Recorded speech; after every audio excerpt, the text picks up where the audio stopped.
Yo, welcome back to Quincy Bowl TV. Big up to Mandem in the building. Welcome. Thank you for coming in. Please, come on in. You know what the deal is. Today, it is big up to yourself. He's in the Castor Day is in the building. Cat Sunday is in the building. Welcome to the barbershop, man. Welcome to the community calling show. Come on in, people. Come on in. You know the deal. Hit the like button, subscribe, share. Don't forget the notification bell. It's very, very important because that's why you get notified when we are on. So please get in the building. Hit the like. As a matter of fact, I need to put the there we go. I need to put the link in the chat. My man Redbird is in the building. We got so much to talk about, Redbird. We got so much to talk about. Yes, sir, my brother. Unfilled Irishman is in the house. Let me put that thing in the chat. Let me put it in the chat. Come on. Yeah, and then I have to pin it. Yes, sir. It's that time, man. This is you guys' show. Come on in. Have your say. We have so much to talk about. Come on in, people. Come on in. Today's your show. I need to shut up today. You know what I mean? I shouldn't be talking today. It's all about you guys. Come on in and have your say. We talk whatever you want to talk about. If you let me, we will just talk about a few things. A lot of things have transpired. We have some games that went in today. Most notably, City versus Spurs. What do you guys think about that? What do you guys think about that?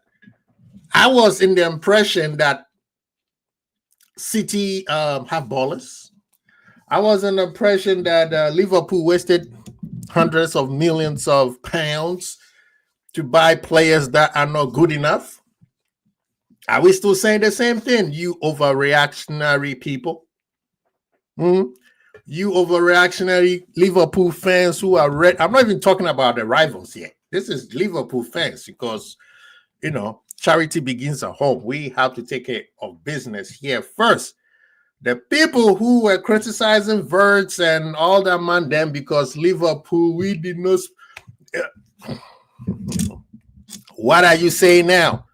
I'm checking what's going on Twitter. Man, them are backtracking everything they said yet. Now they're pointing fingers at other people. Huh? Now they're pointing fingers at other people.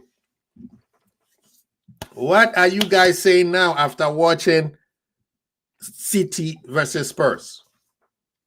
Now, of course, this is just week 2. I'm not going to make a big deal out of it, but I'm just going to twist it a little bit. Anfield Irishman, Anfield Irishman, if you're available, man, come on through. You're always welcome out here.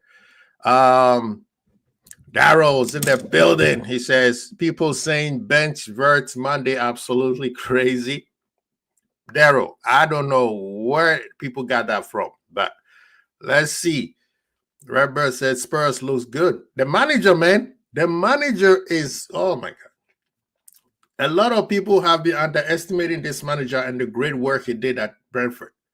Last year, I don't think they did that well.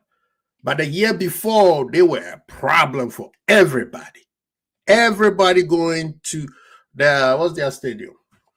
I forgot the name of their stadium. But everybody who went there, or even when they came to your ground, you knew you're going to pull a fight, especially when they had Tony there. Yeah, Spurs got a good manager there. Let's see if Levy or whatever his name is supports him. And instead of, can you imagine if they have Etse with Kudus? Did you guys see Kudus?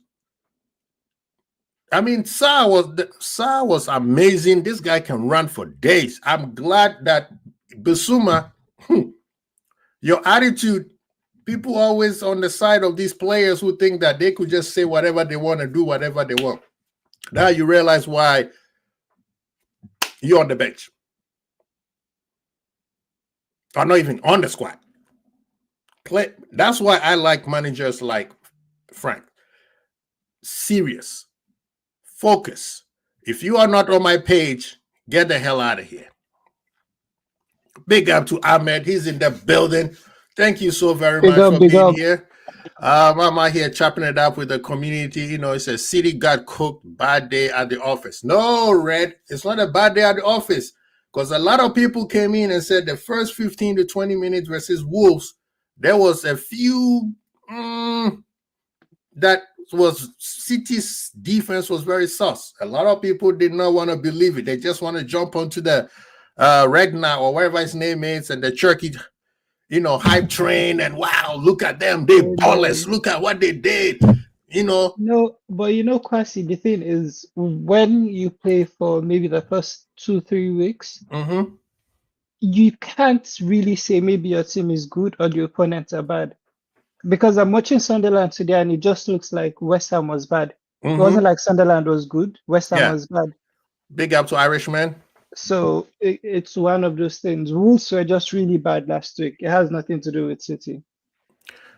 I mean, this is the thing, right? I'm not really, it's second week, bro. I said after 5th, I start looking at, consistencies. And then 10 is where, 10, that's when you like, okay, either you're going to be a problem or you done, right? Yeah. But right now, I'm just twisting it. Them people who are, they call them tacticals, who know ballers, they are the one who can, enunciates the words so perfectly on how tactics, they were the one telling us that we don't know ball, and Turkey and what's his name, man? Randa were like ballers. What is Liverpool wasted 100 million on Vert? Now, them people are pointing fingers at other people. Say, "Oh, last week you guys said this. Now you say no." Keep the same energy. That's why I always say, Irishman, what you saying, bro? It's good afternoon to everybody. Afternoon, Thank you. Yeah, appreciate you being building. Yeah, like you say, 8 games, 10 games. That's when I look at a team and say, not that you watch him and say, "Oh, this guy looks good." This, and you can see cards and see. But give him 8 to 10 games, and then the league will be really shaken out. What did they win? 4-1 against Wolves last week. Yeah, 4-1 with a bump. Was it 4-1 or 4-0? 4-0. 4-0. Yeah, back down to it with a bump, Yeah. And Thomas Frank, good manager, but it's like you said, man, this is the Pep Linders effect. This is, Pep Guardiola came out and he gave a quote today. He said Pep is going to be like the other Pep. He's saying Linders is going to be allowed to bring his ideas. He's going to be trusted to do what he wants to do. Long may that continue. Because you can see what happens. May that continue. Okay. I mean, this is the thing, though. And the rival fans will be rival fans. Let them be rival fans. The one Irishman, this is what gets my head in, is the Liverpool fans who, and Ahmed, you said it perfectly last week. Why do you listen to other people and then bring your nonsense into Liverpool and want us to be like them, but yet you want to be a champion? How you want to be a champion and be like City or Arsenal or Man U or whatever, right? And I say this is because yesterday I watched Troops, I watched Turkish, I watched Don Robbie, and they were asked point blank, since you got Etse, are you going to win the league? I have never seen so much deflection in my life. Now they're telling me, oh, we are still weak on the left side. Brother, you have spent $1 billion and you have the same squad since Arteta got there. And you are still telling us one spot is weak.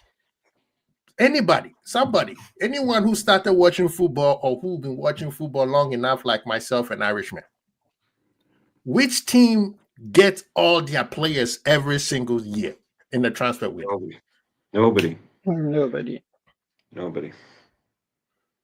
So why is Liverpool fans, aka the overreactionary copycats always talking about, well, we didn't do this, we didn't do that, we need this. Now people, you know what is worse, Irishman? Now people are telling us we made a mistake by selling Diaz. But you were the same I man saw that yesterday. You are the same man them who wanted Diaz out of here. Well, quasi, like you say, I can't help what other people say. People are crazy, and people come out with these takes, man. It's still fear. Like they still think that they see other clubs going for players, and they think that player is brilliant. Mm. You know, and it's fear. I suppose it's kind of like a fear of missing out on a player sort of thing, but they still just have this thing. Oh, well, if City after getting him, then he must be really good. You know, they haven't. You know, I'm like I said at the start of the year, they looked at the end of the window. They looked like our kind of signings from 2 years ago. And Wirtz was the kind of player they were getting. We would have ended up with Cherky. So I don't really like. It's the first year I haven't really been too worried about what other clubs are doing, because I don't think we can have done our business really much better. I don't see any player that's joined another club in England yet better that than we were like we really wanted. That like we genuinely lost out on like Eze or Palhinha. I don't think there's a single player that moved to a club in England that we were, damn, we missed out on that guy. We were big in for that guy. It hasn't happened. So Reinder's 27 years old, you know, Cherky, young kid. I mean, looks decent. They're just good players, but they didn't really. They weren't City. They're not. They don't look to me like they haven't replaced Mahrez yet. They still haven't replaced Mahrez, in my opinion. And how long was Mahrez gone? Almost what, 2 years? Yeah, you know, the likes of Doku on the bench today, Foden on the bench. Now, it doesn't seem like the City from year. It doesn't seem like that winning machine. You just read my mind, because I was gonna say, is it me or City looks like they are not fit? Because I'm looking at Silva, and he couldn't run, and he came off the bench. It's not like he's been playing. People, I'm not crying. I have eye drops in my. I'm so emotional. I look at Kudus. Ahmed will come back and they wonder what the hell happened. Why is Quasi crying? What happened? I looked at what's the name? Who's the other guy who came off the bench? Doku. And I don't know if you remember, at one point the ball get ahead of him and he couldn't catch up. Right? It's like his dribble was not, he had only one dribble. I'll kick the ball and chase it. Let's go for a race. What's the name? Foden showed up. Yeah, the first 2 seconds he had this little flex. He got fouled, and after that, nothing that he did the whole game. Rodri, his chance that he had at the corner kick, and somebody was like, Rodri should have not even come on the game because it's pointless. Like, literally, I'm looking at them and they look really, really old. It's like the whole squad looks really old. They look tired. Were they in the Club World Cup? I believe so. Yeah, they were there. They played Juve. They beat Juve. Everybody say, "Oh, City is back," and then they got hit by. They got knocked out by the PSG, the Saudi Arabian. Saudi Arabian team. Yes, yes. I'm giving them way too much credit. Yes, you are correct. And now I'm looking at them. I'm like, yo, they look tired. They look really like. It seems like they played a Wednesday game. And they have big boys coming off the bench. So I'm looking at that, I'm like, yeah. And Spurs, on the other hand, look really fit, even though, let's be honest, they were missing the ball. They couldn't pass the ball properly, right? Spurs, their passes was all over the place. Their midfield, yes, engine. They could run for days. But then when they get the ball, they lose it right away. And it looked like City was not fit enough to hit them back on the counterattack compared to what PSG did to them. Do you think Spurs or do you think City are going to sell Spurs Savinho after that? I don't think so. I'll be shocked. I will be shocked. I was just Man, you reading my mind. You go ahead, Irishman. You go ahead. No, that's just nice. Because I was gonna say that. They're not going to be wanting to stick around. I mean, look, it's just a game, but you know, there's someone that said, like Red Marauder saying, they're similar to us. Like the scaffolding is still up. Yeah, but I can see their building materials outside. If you get me, I can see what they're going to be, but and the materials don't look like the high quality, the high end materials they would have been getting before. It just seems like they bought nice stuff, but it's like, oh, are they on a budget? Or, you know, it's just the materials that they're using aren't at the elite level. Rodri, like you say, a couple of bad injuries now. 30, he could come back to his best, but Gundogan, Silva, all these older players weren't replaced. Stones, Mars not replaced. Foden, Grealish gone. Yeah. It just seems like team absolutely massively kind of in transition, but they've enough. I mean, Marmoush and Haaland both playing today, and they're blanking. Marmoush, I didn't even think Turkey was on the bench. Turkey started, and I don't remember what he did the whole game. Right. Big up to Nalante. Thank you so well for being in the building, man. Thank you. I mean, Turkey started, and you cannot tell me what did he do that stood out for you to say, oh, he did this. I mean, I can tell you what Rodri did. He headed the ball over the bar. It could have been a goal.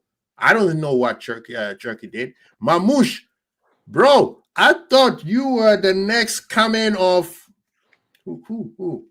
I forgot his name. Marmoush was nothing. Like, he had a ball on the left side at the beginning of the game, and that was it. Everybody, like, all the man them that we were told that they're going to be the reason why City's going to win the league were invisible. Now, like I said, this is just second week. There's no need for me to be that excited about it. But I'm just twisting it on people who are so excited after last week that when we told them, hey, this is just the first match, they were like, no. You see, City, they spend the money real. They spend 90 million, 80 million or 60 million on two ballers, blah, blah, blah. Overhyped. Rasta Crab, I'm waiting for you. I know you're watching the game. Are we watching the show? I know you're going to pop up very soon. You know, I remember you saying Vert is overhyped. I'm calling, I have receipts. You looked at Turkey and he scored a 2-minute goal because he came off the bench. And you said, Mandem was making excuses for, what's his name? Vert. Now, Nalante. Did you watch the match? Yeah, watched bits and parts of it.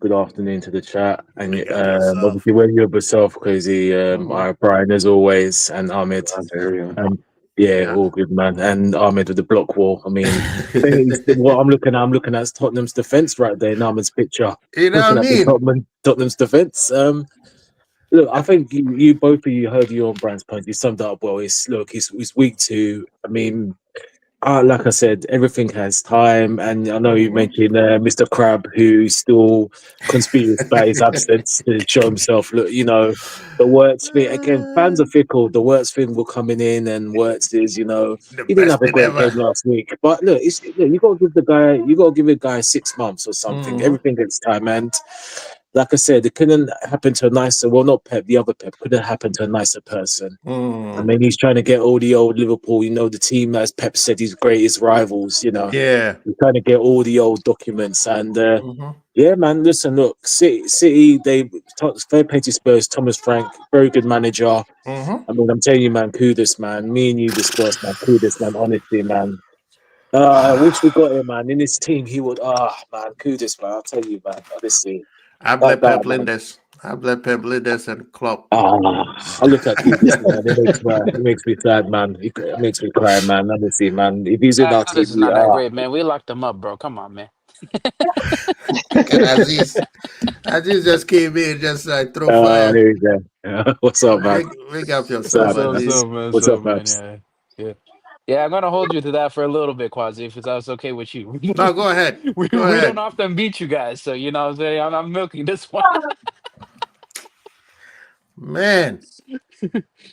Now, you see, the thing with Kudus is he needed to be in a good team where he Yeah. could show his stuff. That was his thing. West Ham, he started off well, and then eventually he fell off. Let's be honest. I was hoping last January he would have left West Ham, but he stayed. And even if Liverpool didn't get for him personally and for the development of Ghana, I'm happy for him. I would have him and Semenyo. I would have wished they would have both came to Liverpool because they are workhorses with talent, right? They just don't run. They got skill. Today, look at what Kudu was running like that channel. He was like a wing back, and He City locked also. up Doku. He helped locked up Doku. Man, Like, yeah, he shut him down, bro, when he got in, bro. and that one was personal because Doku, we tried to get him to play for Ghana and he rejected as a state at Belgium. So No, let him stay over there, bro. He's a fraud anyway. You don't. That's need him, why. bro. That's why there was. That's why there was That's some not big personal loss. thing going on over there. But looking at the match, right? I mean, we were told City is back. They're gonna take over week 2. I know week 2. Don't get too excited. But going off what people told us last week about how our overhyped and our players are not good enough compared to City's players who they spend less to get them. I mean, Irishman have said his piece. Nalante has said his piece. What do you say? Well, today's game kind of indicated to me because I watched them in the Club World Cup. I watched them here. It seems to me like right now where City at, they're just flat track bullies. Like you give them a small team, don't mash them up. But like you give them a proper opponent, then they have some trouble. You know what I'm saying? So that's kind of how I see it. So for me, like there are a lot of smaller teams and then there are bigger teams. So if they play their cards right and they do the right math, they could win the league. They could win the league. But like, yeah, I'm still not taking them lightly for me. But like, we do know Spurs are a bogey team for them. But like, I'm not gonna lie, Spurs took them out. Like they not gonna fight everything they did today. Like their wingers, Oscar Bob was very limited in that game. Kudus also nobody's big enough for his defensive work. Like he helped out a lot defensively. Like Kudus, he blocked up everything in that game too. And Haaland is just like he's just there for attendance. He was just there for attendance. He was there to fill a name in the team sheet. That's it. Yeah, I didn't really see anything from Haaland the whole game, bro. And people were picking up Reinders, by the way. I want the same energy on Turkey and Reinders what they gave us for Verts. That's what I want right now. I'm waiting. I'm waiting. People, we won the game, and they told us Verts was bad. We won the game, okay? We won the game, and they told us he was bad. Which, by the way, I don't think he was that bad, but people were doing too much because we spent a lot of money on them. And people were saying Turkey, for the amount of money they paid for, is better than Verts. No, okay. Talk to me now, bro. Honestly, did anybody see anything that Turkey did this? I swear to God, I thought he was on the bench. He committed a foul. That's what he did. He committed a foul. That's something that most people keep forgetting is I don't think Liverpool are crazy.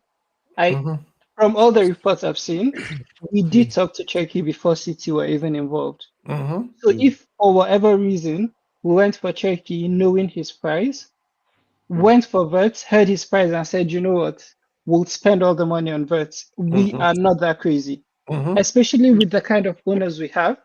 If they had any faith in Cherki, they would have said sign him instead. Because we know they don't like to spend, except if you're an exceptional player. A Vert, a Van Dijk, Alisson, now maybe Isak. But we don't spend crazy on just average players. So they knew what they were doing. Yeah. It has to be the right player, and then we'll put the money out for him. Yes. Yeah. And even with Leon, when Cherki was playing there, there were so many matches that he wasn't starting. We saw the game against Manchester United. He was fit and he didn't start. So if you're not starting for Leon, why should I bring you to Liverpool to be a starter? But the thing is, with Cherki is like his physicality is not as of the level of Verts. Like you see how we press. We like to press a lot on the front. So that's why he wasn't like for us. The perfect candidate was Verts because he will help with that press. Like when we're trying to press the ball, we're trying to win the ball back and all that. That's what Verts would do. But you gotta listen to these frauds. They acting like they did the smart choice by not spending that money on Verts and buying 3 players who all stinked up the pitch today. Hey, only time can tell. Only time can tell all this. But I know Rangers is a good player. He's decent. Yeah, he is. And Yeah. I can't really have anything against him. But yeah, But we I'm were not really moved by no, that's City. fine. I mean, this is the thing. Pep Guardiola won't go for useless players. We understand that. Yeah. But I'm just, Mm. and like I said, this is just week 2, people. It's just week 2. But I'm just twisting it for those people who are Liverpool fans who are overreactionary over every little thing that they see other people do. They say, why do we do it? Our players are not good enough. They are overhyped. Blah, blah, blah. Crying like babies. And today I'm asking, what happened? That's all I'm asking. What happened? I mean, we were told Virtue is overhyped. We spend 120. They're trying to make it sound like we spend 150 on them. People are saying 150. Yeah, they do the 150 thing. They forget that we got that price down. They forget. You see what I mean? This is what kills me. And then we'll move on from this. When Liverpool, like Ahmed said, Liverpool did talk about to Turkey in the beginning, right? There was a little bit of conversation. It wasn't even this year. It was last year. See, that people didn't know that. It was last year. It wasn't this year. The whole Zubimendi thing was. He was one of the players we were looking. So if you go back, last year, he even said, I'm not coming back to Lyon because he knew Liverpool was looking at him. It wasn't too much of a big news. This year, nobody was talking about Turkey until he played against Manchester United. And then when Liverpool said, hey, we could get Wirtz, we turn around and say, hey, brother, sorry, we're going for this guy. And remember, everybody was saying Wirtz was the replacement for KDB and how everybody was praising Wirtz. Wow, City have a replacement ready to go. Wow, this is what Liverpool needs to do. Blah, blah, blah, blah. As soon as Liverpool went for Wirtz and City went for Turkey instead, oh, why don't we get both? Oh, City got a baller. If I was Liverpool, maybe I'll go for Turkey. And I think, Irishman, was it you who came up with the perfect statement, said, City are going for players that Klopp would have gone for, and we are going for players that City would have gone for back in the day. Well, not that the Klopp would have gone for it, but that we would have, basically, they would have gone for they would have gotten the very best, and we would have ended up getting kind of our second choice, maybe. Yeah. It's just, that's how it's just about, like, this year we were getting the players that they would have normally gone out and gotten, and they like Reinders and Cherky is very Liverpool 4 years ago type signings, you know, or when they're out there getting the best in the world because they just buy anyone they wanted. That team, man, just to me doesn't look like a manager that's really fully motivated anymore. And I don't know how you could still be after this amount of time and never getting any credit for anything you do, because everyone just says, well, it's cheating City, so everything you do is irrelevant. They don't get any real credit worldwide for it, not in England, you know, other than only their own fans. And the likes of Ait Nouri, for God's sake, you know, decent player, but I mean, he's not going to win you a Champions League. Is Cherky going to win you a Champions League? You know, this is a team that won a quadruple recently and won a Champions League double. Yeah, you know, a league and Champions League double. This to me does not look anything like that top quality, really high-end Man City team that they used to have. It just looks like a team with a lot of expensive players in it and some good ones, but it just doesn't look like that juggernaut, that kind of unstoppable City machine that they had rolling for a while. And long may that continue, you know. But those signings, to me, if I was a City fan, I'd be like, damn, these are some B-tier signings we're making, you know. Now, the question is, do they sign the players they actually need, or they just trying to fill certain void? Because Irishman, you said they haven't replaced Mahrez 2 years ago, and Mahrez used to come off the bench. KDB, they haven't replaced him. The whole back line is weak. Rodri is not the same Rodri, people. You cannot come back from that kind of injury and get injured again, and people assume that the whole world, the whole football ecosystem is still waiting for you to be what you used to be back in the day. Like a year. And you know, that's what happened to Van Dijk. It took a year for him to get back. Yeah, no, but aside even taking a year, because of the way City defends and how much they demand from Rodri, I don't think he would be able to get fit for maybe a year and a half, because basically the wingers, just like Liverpool, they go forward. So it's basically him dropping back in a back three Mm-hmm. and also joining them. So if you're going to do that amount of work, you have to really be fit. And it is why they don't like this, what's his name, Gonzalez guy, because he's not good when he drops back. So I don't know. It might take Rodri a while. Yeah. They brought him back too soon, right? Didn't they say September? Did they lie to us or something like that? Yeah. No, he was fit. No, he was fit. It's just the fact. They were just being cautious of him. That's all it is. Yeah, but they played him today, bro. They shouldn't have brought him in, bro. They shouldn't have brought him I in. know. Yeah, they shouldn't. But desperate times calls for desperate measures. There you go. Yeah. Yeah, but then he's gonna further his injury and you still lost the game. So so yeah, what would you rather get? Like, more recovery time for Rodri or like make him run around and lose the game for them? Like, you know what I'm saying? Pep should have figured something else out. Yeah.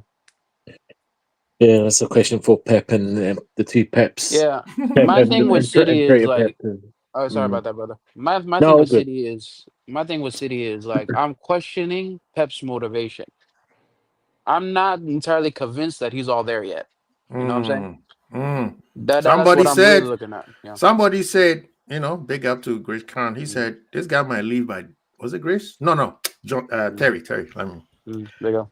Terry said that he thinks that he'll be out by December. That's his big speculation. Yeah, because he's been in the club for a very long time. It's really hard to stay motivated for that long. Yeah, but I heard something also from someone, and maybe not the December thing, but someone said he might leave at the end of the season. No, his which contract's is why, up. Right. Yeah, I think his contract. Oh, okay. He's got one. But, This is yeah. the last season. Exactly. So I think what someone was explaining to me is they're not signing any big players right now because they have no idea what the new manager would want. So But they're the new basically manager is about signing to sell fillers. players. Yeah, but they're signing fillers for now for this season, so Pep can just finish, and then next season they would be willing to splurge. Ahmed. So are you saying Turkey and Rennes, the players that Liverpool should have bought, are fillers? Is that what you're telling us? I No, think they they're would end up C-fillers. probably They're C-fillers. being bench players for the new manager. Oh, depending now on they who are bench get. players. No. Don't get me wrong. I'm not saying they're bad. No, I mean, What- listen. I'm not putting. I'm putting the spotlight on you because going back from what we heard last week. The people Go who ahead, said Irishman. all these things, they're not here, dude. They're the Yeah, people that people you're. I'm not too- saying too they're the rushed best to of the judge. best, Like, but I'm it's still just the beginning of the explaining. season, bro. Like, Exactly. we gotta relax a little bit. You know what I'm saying? With No, our but judgment. for me, Yeah. no, I'm not judging any player, but I'm just saying it was kind of like with Klopp on his last season. We basically Yeah. didn't want to sign anyone because we had no idea what Slot was coming to do. And we saw that even with Van Dijk and Salah refusing to sign a new contract because they want to know what exactly are we doing. Yeah. I don't want to put down 3 more years, 2 more years, and then the new manager comes and says, "Oh, I just want to play 2 attackers," as Salah doesn't have a place to fit in, or I want to play 3 defenders, and Van Dijk isn't sure if he can play 3 defenders. Or So he you wants have to make to sure that always- the next manager is Exactly, legit. it suits you also. So I think City is refusing. If they sign, let's say Vert 120 million, and the new manager comes in and he's like, "Yeah, I don't need a number 10." What happens? Well, they Then you said, start trying to No, I convert doubt him that, to what? Ahmed. I doubt that. they told us that they're not They going to wanted- spend 300 million. Yeah. No, but I mean, works. for me, that summer, I just wanted a 6, really. Like, I didn't want anything crazy. Just a 6 and maybe like a striker. That's it. Yeah. Mhm. Yeah, but yeah, Well, go ahead, guys. Sorry. Double Lion has a bomber. He said we will sign Isak by Friday, then Gehi by deadline day, then Morgan Rogers on deadline day. You heard it here first on Quincy Show with Double L. I'm not saying Double L is one of the sources, but that's Double L's Take. take. And I think Irishman would fully agree with you if you said Wharton instead of Rogers. But I digress. Please continue. Oh yeah, brother. Wharton will be 100 mil next summer. Like straight up, bro. Like people will be chasing after this guy. Like yeah, Who, you know what I'm saying? Rodgers? Like no more. What's his Wharton. name? Wharton. Yeah. Brian Oh, Wharton. Yeah. Wharton No, is gonna Wharton be like is a a very baller. tricky player to buy next summer. Oh, yeah. Yeah, 100%. Yeah. Yeah. Anyway, It's good that we made fun of them Liverpool useless fans who always hyper overreaction over what other people are doing instead of focusing Yeah. on what Liverpool is doing. How are you going to be a champion and looking at what the puppets are doing? That makes no sense. Yes, once in a while, look down to make sure that nobody's challenging you. I get that part. But you need to focus on what you are doing. What we doing, they copying us. So I don't get why we have that. The ones who annoy me the most are the ones who and then flip it and say, "Oh, it's you." No, you started it. Now finish it. We got a receipt. Keep the same energy. But anyway, any topics, Irishman, you would like to discuss? Remember, this is community show, and if you let me, I'll just keep talking and talking and talking. Oh, hey, look, let your. I'm on YouTube every night. I'm on YouTube later. Let your guests. Okay, Ahmed, what do you like to discuss today? Or people in the chat, do you have a topic you would like to discuss today? Come on. Pressure. Right. What to discuss? Aside the Gehi and Isak thing, do you guys think we're signing anyone? And if we don't get Isak, do you think we would end up signing an attacking player? Maybe not a striker, but an attacking player. Well, there's rumors going on. I think Indy also put it out that Liverpool is looking at Leicester City's player Fatal, the Ghanaian guy. People, I'm not being biased. This has nothing to do with Ghana popularity. But today he scored a banger. Yeah, Leicester City played today?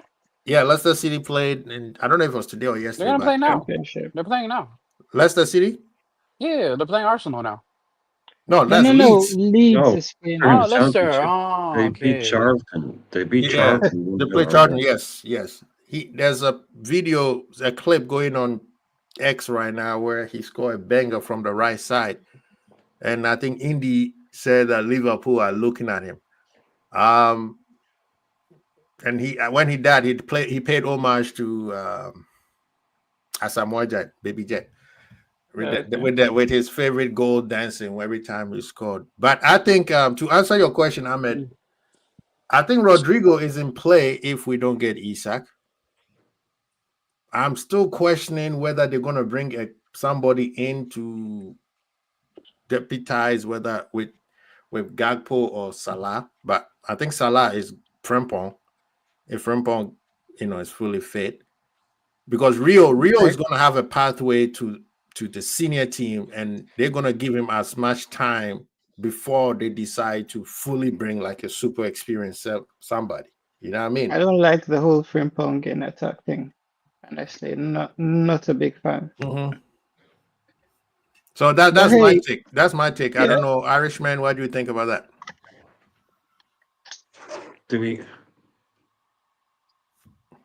Yeah, I think it's kind of weird because if we don't get Isak, I think we'll bring in.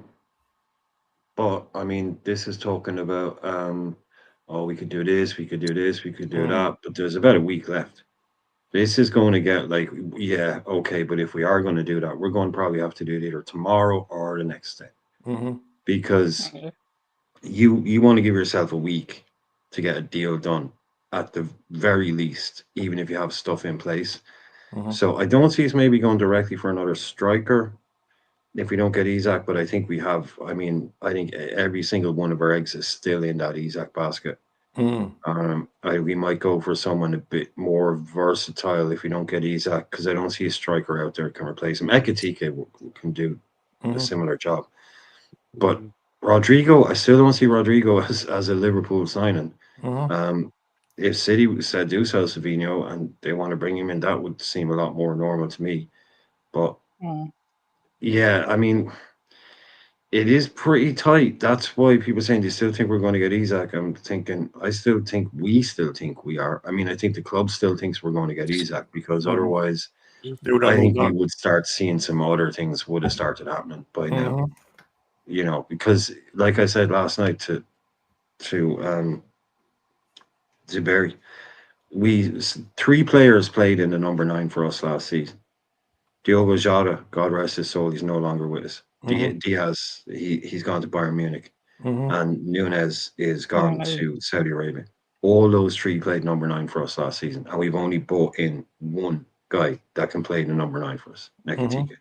So the gap, the shortage is obvious. Chiesa, great. If he's now Superman and the Bionic Man, he'll never get injured again. I wouldn't be putting a mortgage on that.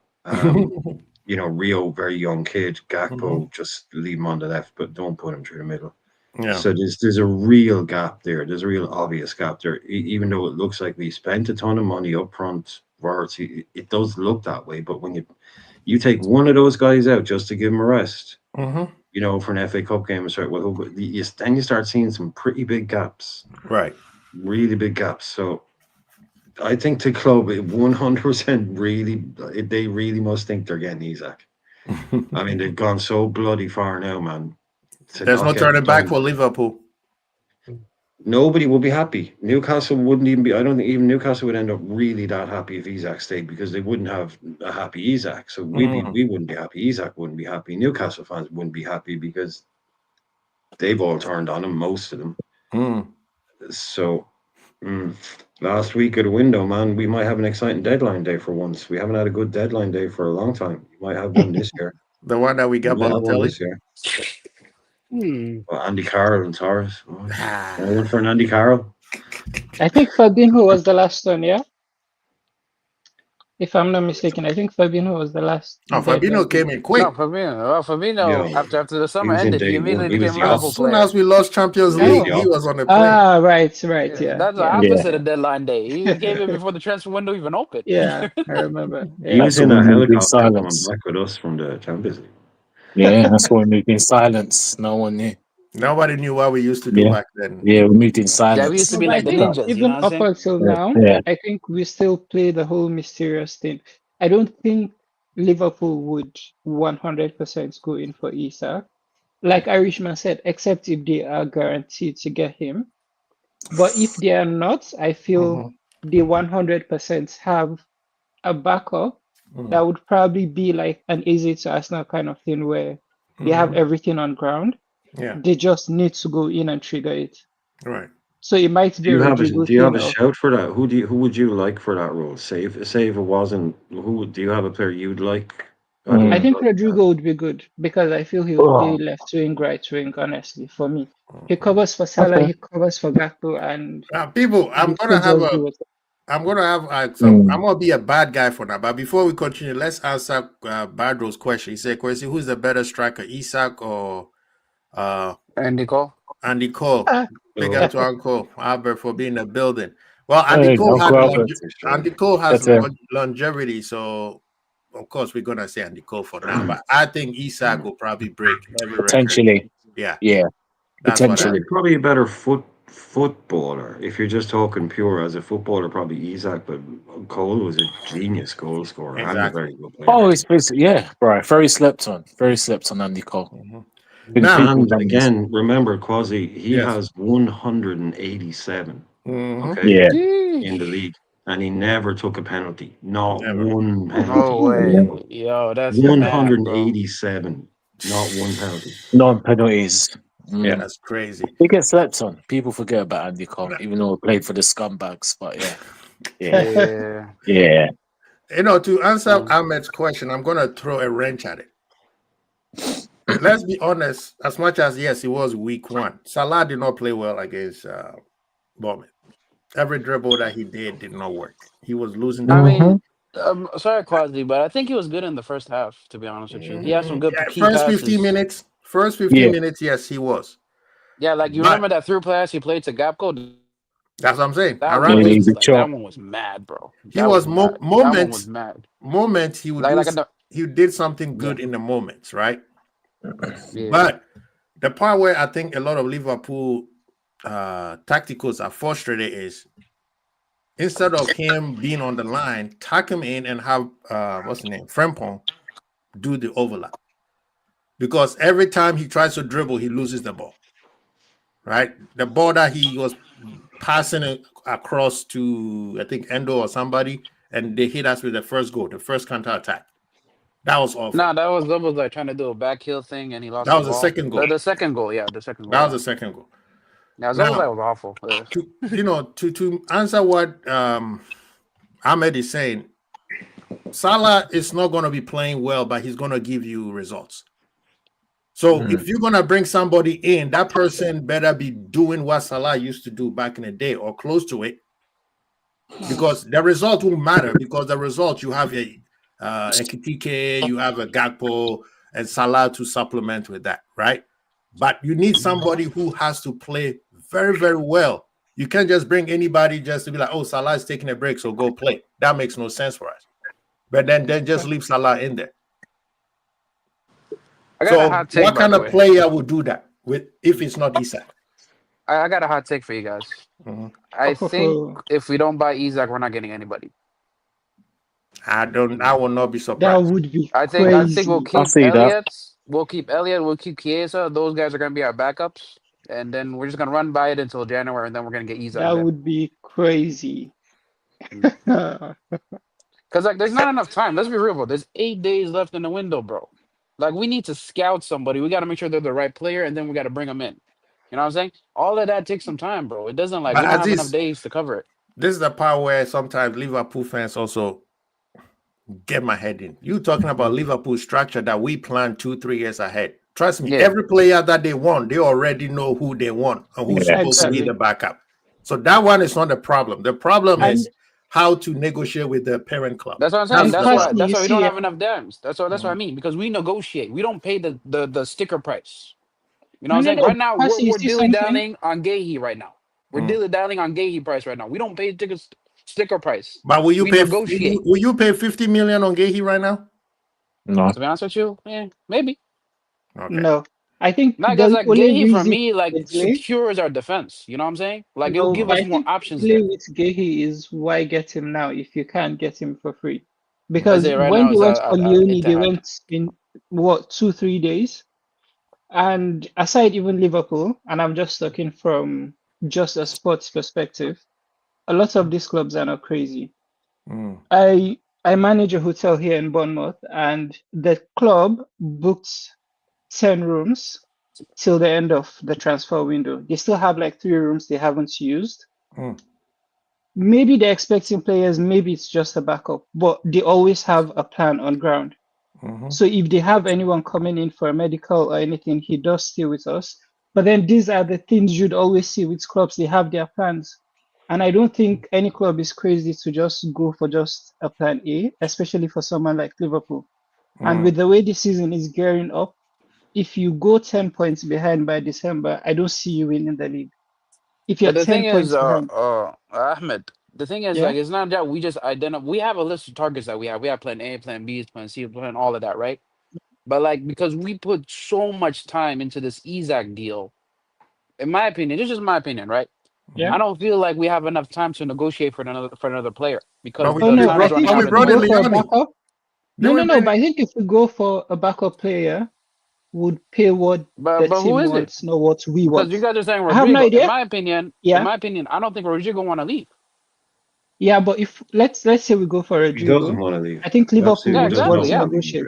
Yeah, that's a hard one to negotiate. You got to convince this guy. Hold on, Ahmed. You got to convince this guy to leave Real Madrid first, and then you got to negotiate for his price. How long is that going to take? Well, yeah, obviously. No, but I'm just saying that whoever the backup is going to have been on board with personal terms before you even waste your time. I don't think we'd go for a player. That's going to take some time. If you guys are talking about Rodrigo. If you guys I'm not. I'm saying if we do go for Rodrigo, it will be because we have personal terms already agreed, not because you saw the thing with Arsenal and Izzy. It was because they knew everything was on ground. The only thing they needed was money. With Arsenal, he will go with any amount of money. He just wants to go back. But Aziz, okay, to answer your question, what player has Liverpool gone to that didn't want to come to Liverpool? No, it's not that, because we do our homework, but it takes time. If you notice, no. Of our but deals Liverpool, take a lot of time. Again, that's the question. You could do all the homework you want. If the player doesn't want to come to you, why are you still wasting your time with him? Exactly. That's why we're not approaching him. That's why we're not approaching him, because it's going to take some time. But Liverpool will approach you through your agent. Question: do you want to come to Liverpool? Yes or no? No. Click. We're not wasting our time. Kwasi, we're even taking But it like too you guys know, far. hold on, Ahmed, hold on for a minute, Yeah. okay?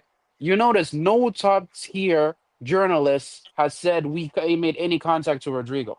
Right. So it You could guys never be notice that? Rodrigo. So it could never be It That's what I'm could Rodrigo. be, saying. yeah, exactly. It could never be Rodrigo. But It could yeah, be but the Barcola. point I'm Explain. making is even when it came to Cherokee and Verts, we went to Cherokee first before Verts. Cherokee was the backup, not Verts. Do you get my point? So the backup already has, oh, do you want to come? Yes, Yeah. okay. We might come back, but this is what we have planned out.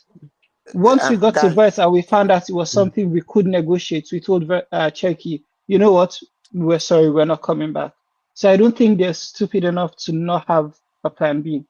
Yeah, don't. I think you think we are Newcastle. We are not Newcastle. guys, No, the I thing don't. is, I like, I really think. don't think. Like, hold on. I Oh, really, sorry, Uncle. Oh, hold on for a minute. I really I don't think think we we should be might be questioning. confident with what we have.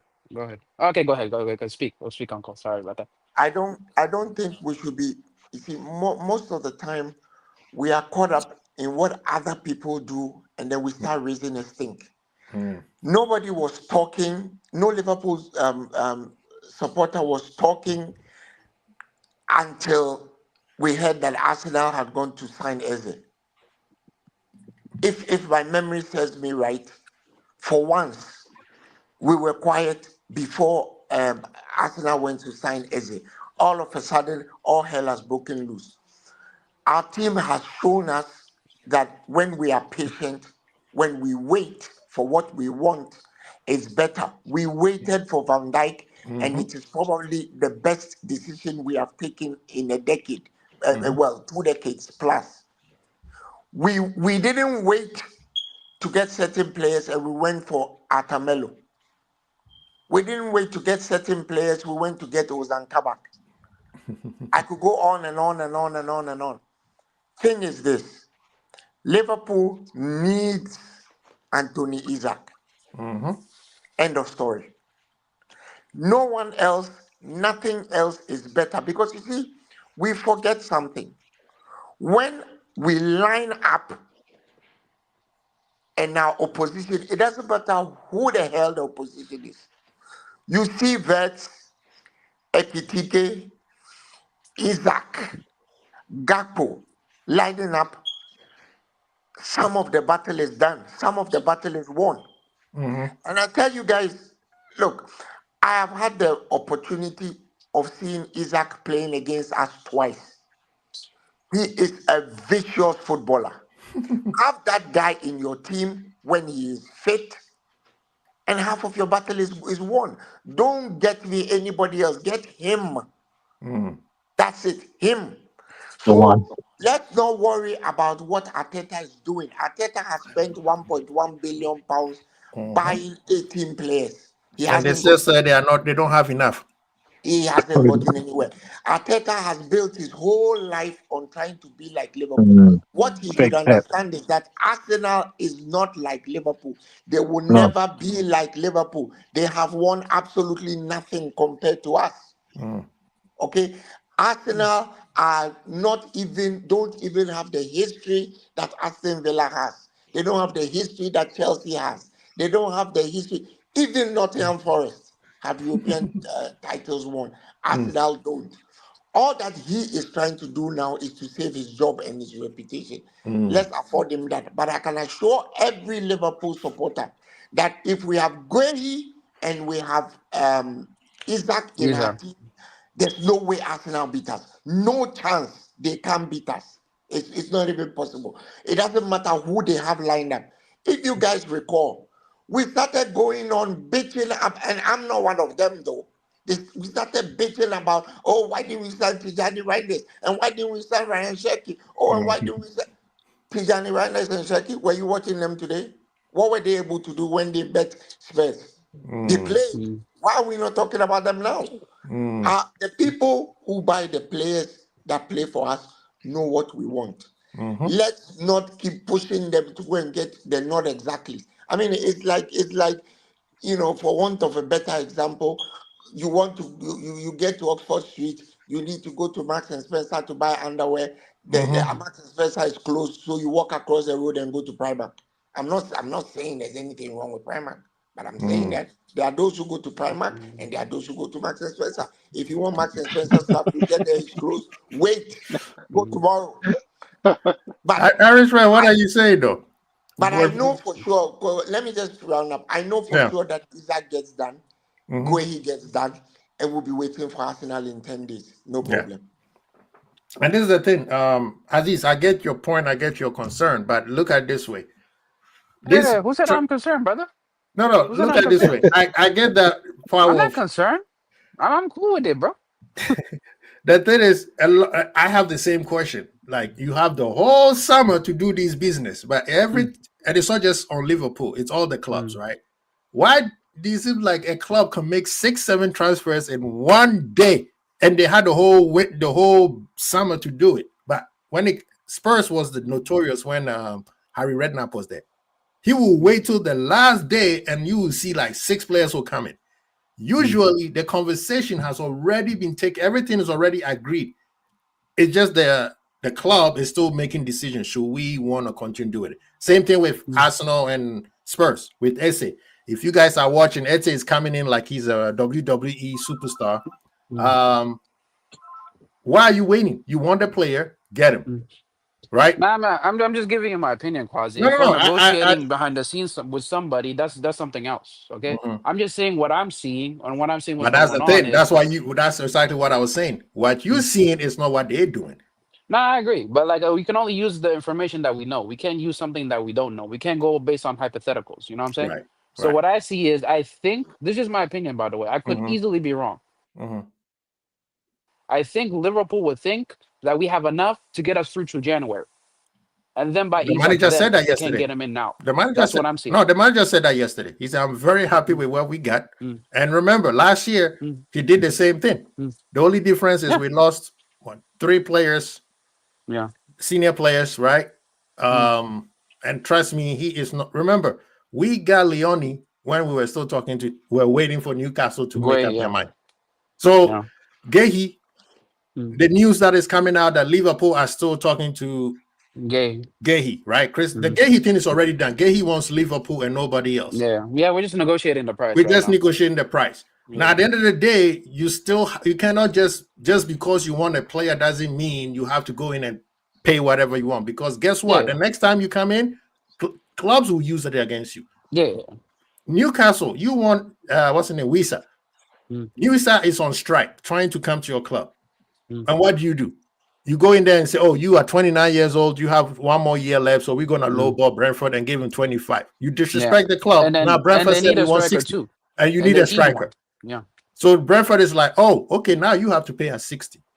So right now it's just as it is right now. But moving forward, right? Real quick, let's make fun of Arsenal. Arsenal have told us we need a striker. Our owners are not ambitious FC. Oh, we have injuries. Excuses. Now, when people were asking them, are you going to win the league?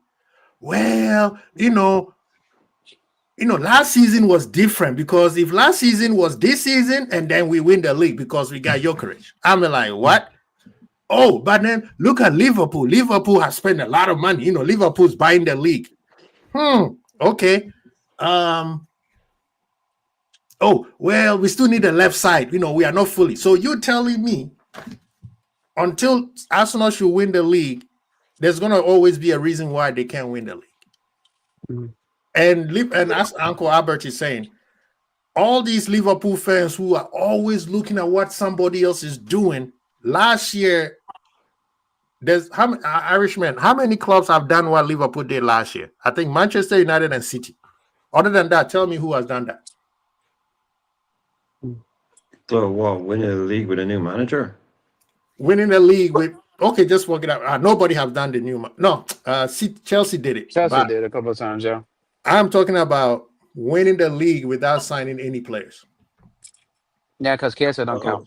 Nah, he didn't play. The man they forced the league to get him a what they call it. The funny thing, 6 days ago we signed Leone. There were people still on Twitter claiming that we need a center back. What's Leone? What is he? The same person. A winger. Yeah, but who identified. we need Gay because of his experience. You know what I'm saying? We I need somebody get to you, compete with but the Konate in same his person position. who signed Dean Heisen, signed Leone. Word around town is that Leone is a better player than Heisen. So why aren't we satisfied with what he has got? Look, Because a lot of us, if you're talking about Albert, don't get- but Albert, you've been saying a lot of everyone was saying this, and all Liverpool fans are saying this, and everyone was saying that. You know that's nonsense from the start. Okay, a lot of Liverpool fans you spoke to maybe, but me and a lot of people said from day one we needed qualified two what I new said. centre halves. Hold on. I qualified what I said. I said many of the fans on Twitter, and Yeah, everybody well, is that's not on Twitter. But I'm yeah. just using it as a barometer of what some of our fans do and some of them think. As a match going fan, I cannot say everybody is on Twitter. I'm just talking about the fragility, because look, how is it that people are saying, why haven't we signed a centre back when we've signed Leone? My thing is, I was don't get trying me to wrong. answer. I was trying to I answer think that for you, Albert. A no, lot of don't get people me said we wrong. needed two because a lot I of people said we yeah, needed two, but if we sign a centre back, say we've signed not one one. centre back, we need a second. Why are people saying we need a centre back? I bitch too. Kwesi will tell you. He calls me out all the time. I bitch too, but I'm learning something. And I've done this for a long time. I'm learning something. Sometimes we just need to shut the fuck up and let the people who manage it, because they know what we know, right? The thing, Sometimes Uncle Albert, I'm not very comfortable Well, with the center you're on back a live stream options. on You know what I'm YouTube, saying? so Like, because like well, Joe shut the fuck up. Gomez, There won't be much to talk he's about. Oh, Irishman will say something. Irishman, what did you say? oh No, sorry. look, I'm just saying. Look, a lot of us said, "Sorry, look, a lot of people said we needed one. We lost Kwanzaa, right? Mm. Ibu injury prone. Everyone knew we needed two new centre halves to come in. We got one, and if people are saying we still need a centre half, then that would make sense, right? If you've been I saying agree since with day you. one I'm that we not want two, disagreeing with you. yeah, I'm not we disagreeing need with you two. at all. Because I've been writing that we absolutely need McGahey. And if anybody thought that we didn't need McGahey can play as a fullback as well.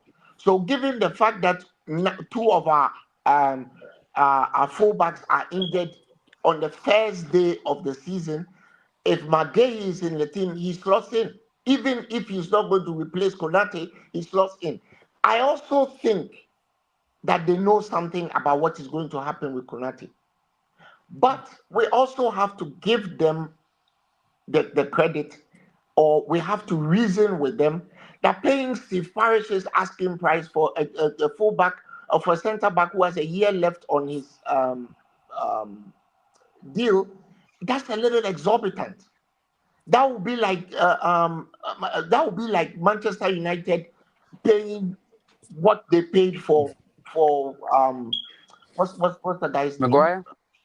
Sorry, Maguire, when they no, massively paid for him. no, not Maguire. Oh, Casemiro, right?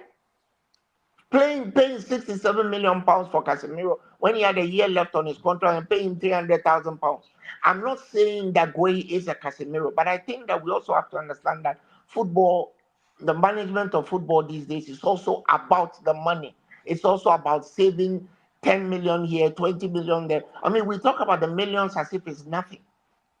10 million, 20 million, it all adds up to what we're going to give to Newcastle to get Isaac. So I'm not saying that the concerns that are being raised are not germane. Like I said, I bitch too. Kwesi will bear me out. I bitch all the time. I'm simply saying that sometimes I think with what Uncle's saying is we Liverpool fans sometimes we don't give credit to our structure, but we give credit to what, and that's exactly what we were talking about. The fans are talking about the players, but there are some fans who gives credit to what CT front office will do, but then we are sitting here and we have put up two big like the Vert and still talking to the Newcastle with that.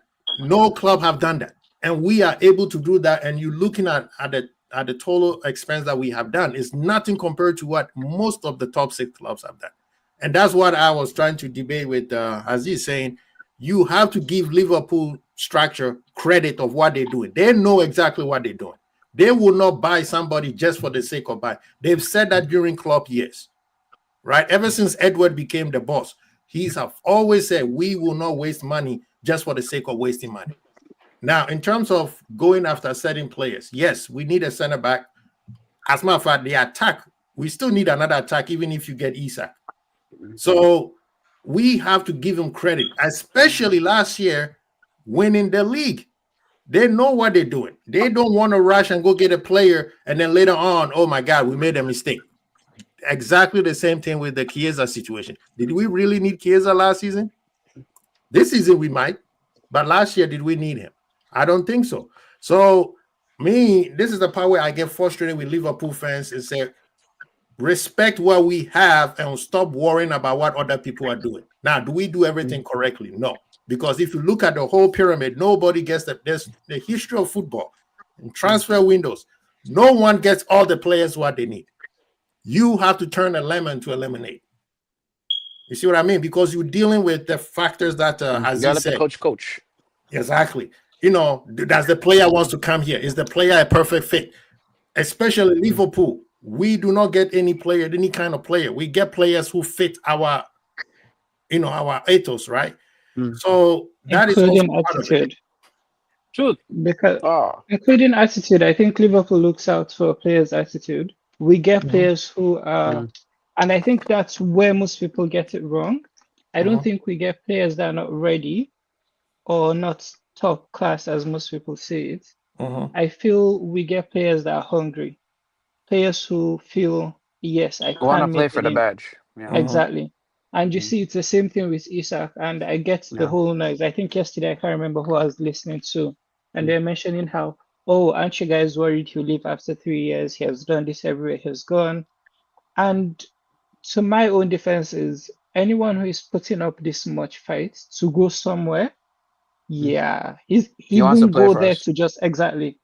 Yeah, he's a Liverpool fan, by the way. I don't think people know that. Yeah. He's a Liverpool fan. Yeah. Exactly. And if he does come to Liverpool, even if you're worried about he might leave or whatever it is, even if he does, exactly. Yeah. And if we do win, which I think we would, if we sign Isak, what exactly are you going elsewhere to do? Because the big concern is we're not doing well in the Champions League. Because I think averagely, aside City that is doing a madness, I think winning 2 leagues in 5 years in the Premier League is a good thing. I don't think it's as bad as most people make it out to be. But because of how dominant City has been, because I think before City, aside Manchester United, nobody does more than 2 in maybe 10 years. It always goes round. It's Arsenal gets 1, Man U gets 2, Chelsea gets 1, Liverpool maybe pick. It always goes around. It doesn't just stick with one person. So if you're winning 2 in 5 years, that's good. If we win again this season, where do you want to go to? You're playing for your dream club. You're banging in the numbers. You are now the McKay player with Salah gone. So I'm really not worried about lots of things people are saying because people will complain regardless of who you sign. I think someone said if you sign Messi and Ronaldo for some teams, the players are still going to tell but we need like one more attacker. Yeah, exactly. It's just opinions. Some people signed Neymar. They had Mbappe and they had Messi. They still didn't win shit. Yeah, exactly. When they got rid of them, they won. Yeah. So I think Kwasi, you think we're debating, but we're kind of agreeing a little bit because we agree. I think we're all agreeing. I think we're all agreeing. Because I said, even if we don't get Isak now, I'm okay with us not getting anybody. Because he's the right player for us. You know what I'm saying? So we'll go back to him again on January. You know what I'm saying? Getting Isak. Isak and Alexander Isak will be a Liverpool player between Monday after the game. Uncle Albert, I keep hearing that, but I'm not debating Isak coming or not. But you see, when we talk about players who want to play for us, you have someone like Ekitike coming in as a striker. I don't care what anyone says about he can play on the left or right as a second striker. He is a striker and he wants to play as a striker. And he's coming to Liverpool knowing we're going for Isak and he's happy with that. That tells you Ahmed, everything you need to know. Yeah, because he backs himself. That's why. You know what I'm saying? Like, let me Coutinho's And not a he fan of loves the Isaac. club. That's the thing. No. He likes the Ahmed, club let me enough ask to you do something. that. Believe Do it or you not, he's a honestly, United fan. you honestly think that, you honestly think that among us here and everybody, don't tell anybody I told you. Do you honestly think that Isaac is doing what he's doing because he's not talking to Liverpool? Oh And no, I think he hates obviously, I think Newcastle now. That's what everything I else. think. No, I no, think he no. I hates think he still Newcastle. has respect for them. Do you think I, somewhere No, he along the hates line, them. He do you think legitimately somewhere hates them. along the line we haven't told him, hey, never mind how much they fine you, will pay you? no, You but think you we see haven't the told him thing, that? yeah? Uncle Albert, just hear my theory, yeah?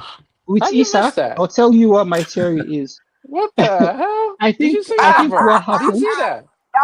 That's jokery. Who? That's the Did jokery. you see that? He Two What paused. feet away happened? from the goal and he missed. Jokery. Yeah, put But your palm yeah, to your face. Jokery. Please. but yeah, Uncle Albert, the point I was making is I think the thing with Isaac is, like he said, he did talk to Newcastle already. And I think Liverpool had spoken to him even before then. And when this summer started, I think we went to him and we told him we would still sign you. And maybe he was a bit worried about the price because he thinks, oh, I think Newcastle will call a ridiculous price. So I'm not going to jeopardize my chances with them. But the moment he saw, oh, Liverpool could sign Verts for 120, and they're still telling me, we want you if you're coming, he just went, yeah, even if he means disobeying and being an ass to Newcastle, I'll do that. So I think everything is on ground. I think even now he's still speaking to Liverpool. And even before dropping that statement, I'm sure he called Liverpool and he went, are you guys sure you're signing me? I'm about to do something crazy, but are you sure you'd still sign me? Because nobody goes this far. And we saw it with Gyökeres and Arsenal. With all the noise about Sesko, I'm pretty sure he spoke to Arsenal and he went, are you guys sure? I'm about to go on a strike with my current club. It might destroy my career for everything if you don't sign me. Are you sure you're coming? So I'm sure Isak by now, everything is done. That's called tapping up. Oh yeah, but everyone does it right now. I feel The thing everyone is, does like, it. I'm gonna disagree with you a little bit, Ahmed. Right? The thing It's is, not an oh, go offense ahead. anymore. Go ahead, No. Aziz. Oh yeah. The thing is, like, players do what they're doing. They act this way when they feel trapped. You know what I'm saying? When they feel like there's no way out. So you're just trying to bust out of that door. You know what I'm saying? Like, you're like, yo, like, oh, pause, my Yeah, bad. but you don't Yo. do Yeah, but that if you have no one coming to buy you. Because imagine if Liverpool Yeah. should No, of pull out course you from don't. Isak today, what happens? No, of course you don't. Tom. You Does he don't. just sit there You because don't. no one is coming for him? So you don't go crazy No, no, like no. this.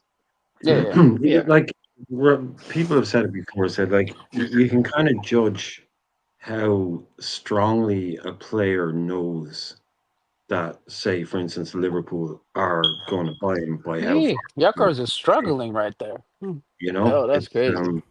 there's nobody that goes out and burns those kind of bridges and does those kind of things without having a 100% assurance from a club that we will spend the money, we will meet the price as soon as Newcastle basically pick up the phone, which is becoming increasingly unlikely because Isak has really alienated the board, and they're determined they're possibly could just everybody. do it out of spite at this stage and just keep him out of Yeah.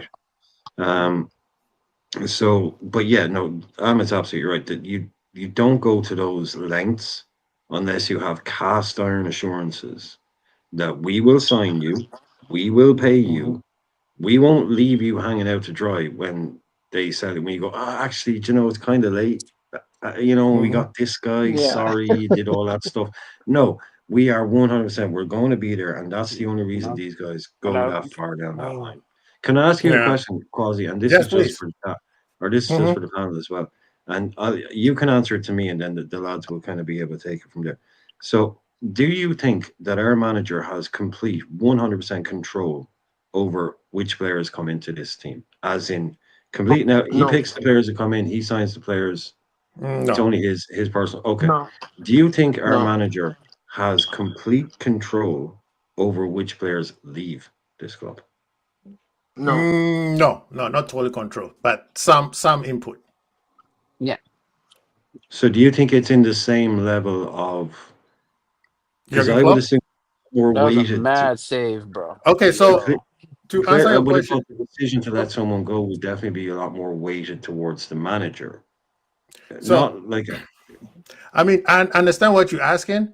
So I mean, I think there's a thin line because business is also part of it, right? So okay, Edward sorry, is I'll make it easier. I'll make it easier. okay. Do you think we sell Diaz Mhm. just if Slot didn't want to sell? Like, do you think we would have sold Diaz even No, if Slot was like, I really no, don't want to? nope. They would have kept him, whether he was happy or not, right? They would have. No, I think when the minute Diaz expressed that he wanted to leave, we sold him. Yeah, That's I kind of how we think the work now. manager Yeah. and Irishman. This is again goes to the part where we Liverpool fans don't appreciate the structure that we have. You seen what's going on at Nottingham Forest right now. Since Edu came in, all of a sudden Nuno might be getting fired already. With Just civil war between them two. They hate you each see what I other. mean, and not even talking about how the owner came at him last season on the field, right?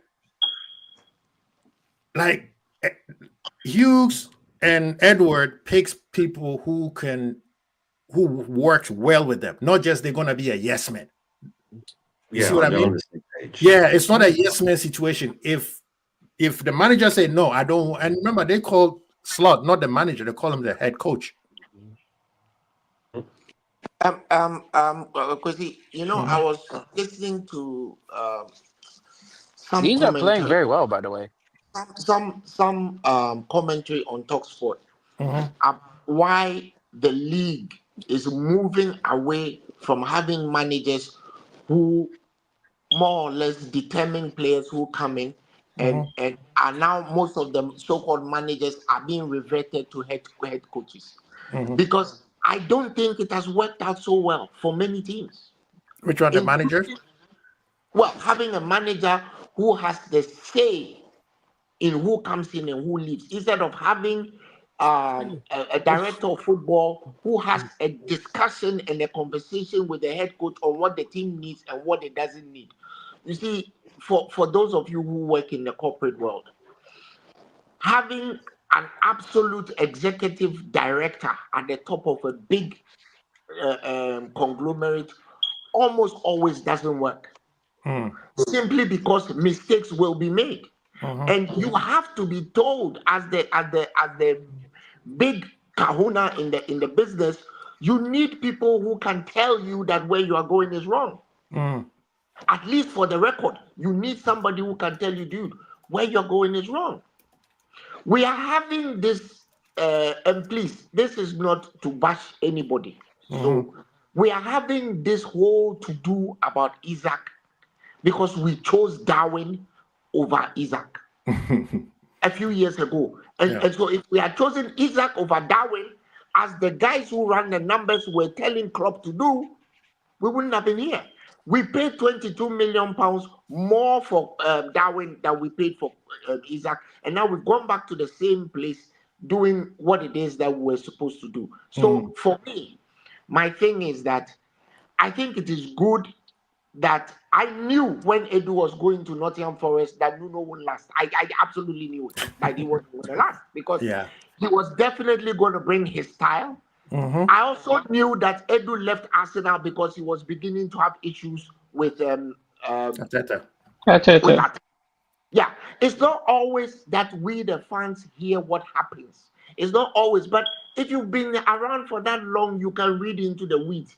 It gets to a point where it's one or either. And I'm going to say this, Kwesi is right here. Of all the content creators, and nobody should tell me they knew shit because nobody knew shit. Kwesi is the only person who kept saying that Edwards will come back. How he figured that Edwards will come back, I frankly don't know. I was on the yacht, man. I was on the yacht with Uncle J Dub. I keep telling people. All right now, that's what I'm talking about. All right now. And I kept asking you, how the fuck do you know that dude? How the fuck do you know he's going to come back? That guy said he doesn't want. He said, you relax, wait, he's going to come back. He also said he's going to come back. When he comes back, he's going to get rid of all the players that club bought that he didn't like. The guy has even gotten rid of the tea ladies that he didn't like. He's gone now. No, but Uncle Albert, just adding to your point, I think that is just exactly how it should be. I think I read an interview where Edward was saying when he works, and the way he works is he asks the manager, what exactly do you want? Don't tell me a player, don't tell me who you think, tell me what do you want. You want a striker who bags in goals, who can link up play, who can do this and that. Tell me the stats you're looking at and let me do my job. I'll get you a player who will do all that. And I think that is how it should work. Because if even for me as a person, if I am to have that kind of power, I'm going to sign the players I like, even when they don't match what I need. I don't know if that makes sense. Sometimes there are some signings that you do and you know he's not 100% what you want, Right. but you just feel, but I like how he looks. So I'm going to go for this. It's the same way how we wanted Mbappe, even without thinking of how much damage it would do to our team because of the way he carries himself. Right. Because Mbappe coming to Liverpool, he would feel, I am the biggest thing that has happened to this club in years, and I have to be treated that way, which is what he did with PSG. He kept refusing and having arguments with managers because he felt, I'm the best thing that has happened to this team. So sometimes we have our own biases. Yeah, and this is the part where I think the modern coaches don't want to do managers outside coaching staff. They just want, give me the players I want and let me coach them. Like, look at all these new coaches that have come out. The up and coming Odegaard is gone. All the up and coming coaches that we are, like Oriola, even Glasner, all these, they love clubs that have all their structures in place, whether it's a big club or small club. I think right now, moving forward, the only people who doing both is Arteta, Pep. That's it. Most clubs have managers who have a director of footballs, but you got to deal with that problem, So other than that, now let's move forward. I know everybody's looking at the Arsenal situation right now. Now we're gonna be told that they can't win the league because Odegaard is injured. They're bringing in the kid, the Ranieri. Am I the one who injured? Did I throw a stone at him? They moving forward. Let's talk about what's gonna happen on Monday. Fire and brimstone, from what I'm hearing from everybody. Everybody's saying that we're going to a WWE or UFC type of match. I don't think it's that bad. He's okay. It's probably. I really want Newcastle to come out and do fire and brimstone. They just get sent off. Somebody will get sent off. They never get sent off. They guys never know why do. I swear to God, bro. If you guys watched the last game, by the way, they've been fouling us almost 7 times. The referee doesn't even whistle. Well, it depends I do on what who would the happen. Yeah, no, but personally, I feel personally the fight would be amongst the fans, not the players. I feel the players are going to be professional as they should be and just play a match. And Newcastle would be rough, not because of the occasion, but because that is how they play. Anytime they face Liverpool, with or without the Isak saga, it has always been like this. They are always very rough. And in most cases, we just have to be clinical. You know what, Ahmed? Everybody, or most of the time, people don't think that the Liverpool players can play physical. We've got some of the biggest boys we've got some of the, you should see those guys in person. They are massive, right? Nobody should think we can't play rough. Maybe we play smart. You see, we barely do. I'm not gonna lie to you, bro. We barely do. Yeah, when we got Zubimendi, that's why we have the best disciplinary record in the league. That's why some people kept getting sent off until they couldn't win the league and they claimed that we're getting sent off. Am I the one who made you get sent off? Right? Am I the one? Yeah, but they never give them anything, bro. Like, we touch their player, they immediately whistle foul and they give us a yellow card. So that our players. It disappeared. Oh, Uncle Albert is gone. Yeah, I'm not gonna lie to you. I'm gonna be honest. I'm even worried about the game, in my opinion. No, I'm just treating this game like going to the dentist. Just get it over with. You know what I'm saying? Like, just get it over with. Whatever happens, just happens. Just get it over with. You know what I'm saying? Yeah, Yeah, but I'm won't win afraid that about our match. defensive midfield. I mean, that's what I'm No, but afraid you know about. the Like thing, right yeah. now, we You haven't know the gone thing anywhere Callum is, Best yet. is You know, back. we're still working on it. Callum Best is yeah, back. but What are you worried about? Aziz and Uncle Albert, one thing I Oh, do oh, want you guys to think of is if you do remember last season, I think it was the first leg we played with them, the 3-3. We did outplay them, even with their fouls they were committing. Aside Kelleher making that madness, which up You should until have. this moment, oh. I don't Yeah. get what the point was. But yeah, aside that, we would have beaten them fair and square. So I think even if they do want to be physical, we know how to get We just around have it. to play our game. If Yeah. we play our Exactly. game, No, we but beat you them. guys are missing the point, man. No, And no. The and 3-3 and game. What's up, Nalante? What sorry. you say? No, I'm gonna say the 3-3 game. To be Mhm. honest, was Yeah. a draw was a fair result. The first half an hour, Newcastle they took us to the cleans. The second half, 25, 20, 30 minutes, we got back. Yeah, we played better, but I mean, Yeah. yeah, Keller, we should have won, but in the full reality, it was a draw. To be honest, because it was a Oh fair no, no, no, result. no. To I'm be not honest. saying it's not, but I'm saying we Yeah, can actually go head to head no, we with them, can. even if they We want to be No, no, man, physical. we but are a Abdul, but resilient my team. my Like, but like, yeah, it's gonna be tough. That's yeah, what I'm trying to say. Yeah. yeah. Look, Hey, we all know that. Neil Ante, how are you? I'm well. I'm fine. It's been a long time. Yeah, Accra boy. Hey, we I on have some July. food. No, but Well, this is the thing, though, people. mm, Liverpool problem is if we play the occasion. If we don't play mm, the occasion, this game is done in 15 minutes. yeah. I don't know But if that's it, No, accurate, no, but okay. you guys acting like, why do Liverpool fans? Come on, we can't keep mm, saying we are the best and then say we. Why yeah. is Yeah, Liverpool but fans? not 15 minutes. No, no, Not real 15 quick, minutes, real quick. Quasi. Come It won't on. be done. But Let me tell you. look, Let the me tell you issue. this. Let me say Okay. this. And I saw this from Ants. Why is it that when it comes to Liverpool, it's always somebody have something and we don't, and we are the champions? Somebody answered that to me. It has nothing to do with the game on Monday.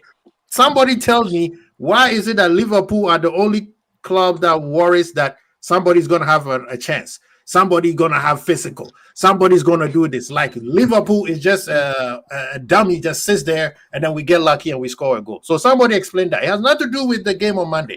Why is it that we always talk about what we don't have or what we can't do, but praises what other people have, but don't do the No, same but thing with like us? Quasi, like even if we do lose on Monday, it's not the end of the world. You know what I'm saying? Like this is a Exactly. 37 game season, and Mhm. this game it doesn't define anything in our season. We're still at the beginning phases right now, right? True, I'm just true. saying, letting you Hey, know right now. Aziz, we won't lose. No, I'm just We letting you won't know even right try. now. We have teething issues No, It'll be a he's lot. just saying It'll be Uncle. a lot by adding easier these new than it'll players be a in. lot You know, our easier than you defense is a think bit it is. shaky. It's like Crawford. It's like Crawford and the other guy. The other Hey, guy was talking Canelo. a lot. Hey, They that's got right. beaten the hell out. Oh, Madrimov. Mm. Uncle Albert. So you No, talking about? because this is what I want to know. Because we give too many credit to a lot of teams and forget that who Liverpool is. It No. doesn't matter. Thank you. Delante. Mhm. Yes, they are physical. They run for days, but we watch them play against Aston Villa, Yeah. and We lost today. Aston Villa should have beat them. We should have beaten Aston. Yeah, Aston Villa. They're Aston Villa should have awful. beat them at home. Especially you have Watkins and all the strikers. Newcastle did not. Newcastle created chances. Nobody was there to put it in. Right? Oh my god, a set piece, bro. Oh my god, bro. Newcastle. I mean, Left side. Newcastle created all the Yeah, they chances. scored. Yeah, Yeah. that. But they just didn't have the guy. Obviously, we know who. Exactly. We know Okay. who must be boxed. Liverpool plays better than Aston Villa. Now, the Yeah. hard part That is was an own goal. the hard part Uh, of the hard part of what's going to happen on Monday. It's at St. James Park. The occasion, their crowd is very rowdy. Yeah, ramped up. That's towards it. 100. That's it. Everything else, this whole thing of Joe Linton. If the refs do their job, Joe Linton can do what Joe Linton thinks he can do. Exactly. And Kwasi, that's why I said I'm more worried about the fans that are going to watch than the players. I think the players would be fine. I think I they think it's would all Timber. display professionalism because if you're looking at Newcastle right now, even if you are trying to be crazy, That's a mad if header. they do pick up a red card in that midfield without having a striker, It's they're over. setting themselves up for a very bad run of games. Because if they're picking a red card, that's 3 games. And I'm pretty sure their next 3 games are not easy. So you're going to go into your next 3 games without a striker and without one of your best midfielders. So even for Newcastle, I think they would be thinking, we have to be smart about this. Yeah, because we beat them with 10 men and Darwin from a goal down. It's not that hard.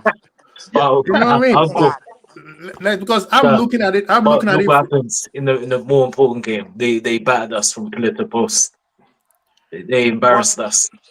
But that's because we didn't play. We didn't do what we supposed to do. That should be motivation. Listen, that match, that Carabao Cup match was lost by the coach, and he knows it. Yeah. Agree. I don't think the players are up for it, to be honest with you. I don't think the players are up for it. No, they're up for it. You can't be if you're not up for a cup final. They're not, bro. Like we just lost against PSG and penalties, and we were just kind of still depressed about that whole situation. Nah, come on, actually, you got to be up for a cup final. You're not up for a cup final. If we were on it, we would have won. But that it wasn't a case of on it. It wasn't a case of we're on it. We just Newcastle the better team. We were just poor. I don't think there's a question. You can't play the players not on it. Newcastle just bad. We were just poor. Pretty. No, I mean, like you saw the interview from Salah, bro. He said the team wasn't really there, and then during that final. I mean, again, players say a lot of stuff, but there's no way you can't tell me that they weren't up for a cup final. Otherwise, what's the point? They were not because the whole team was poor. But that doesn't mean they're not up for it. That doesn't mean they were up for it. This happens. This is football. They can be up for a game and they can lose. It happens. It's just that Newcastle the better team.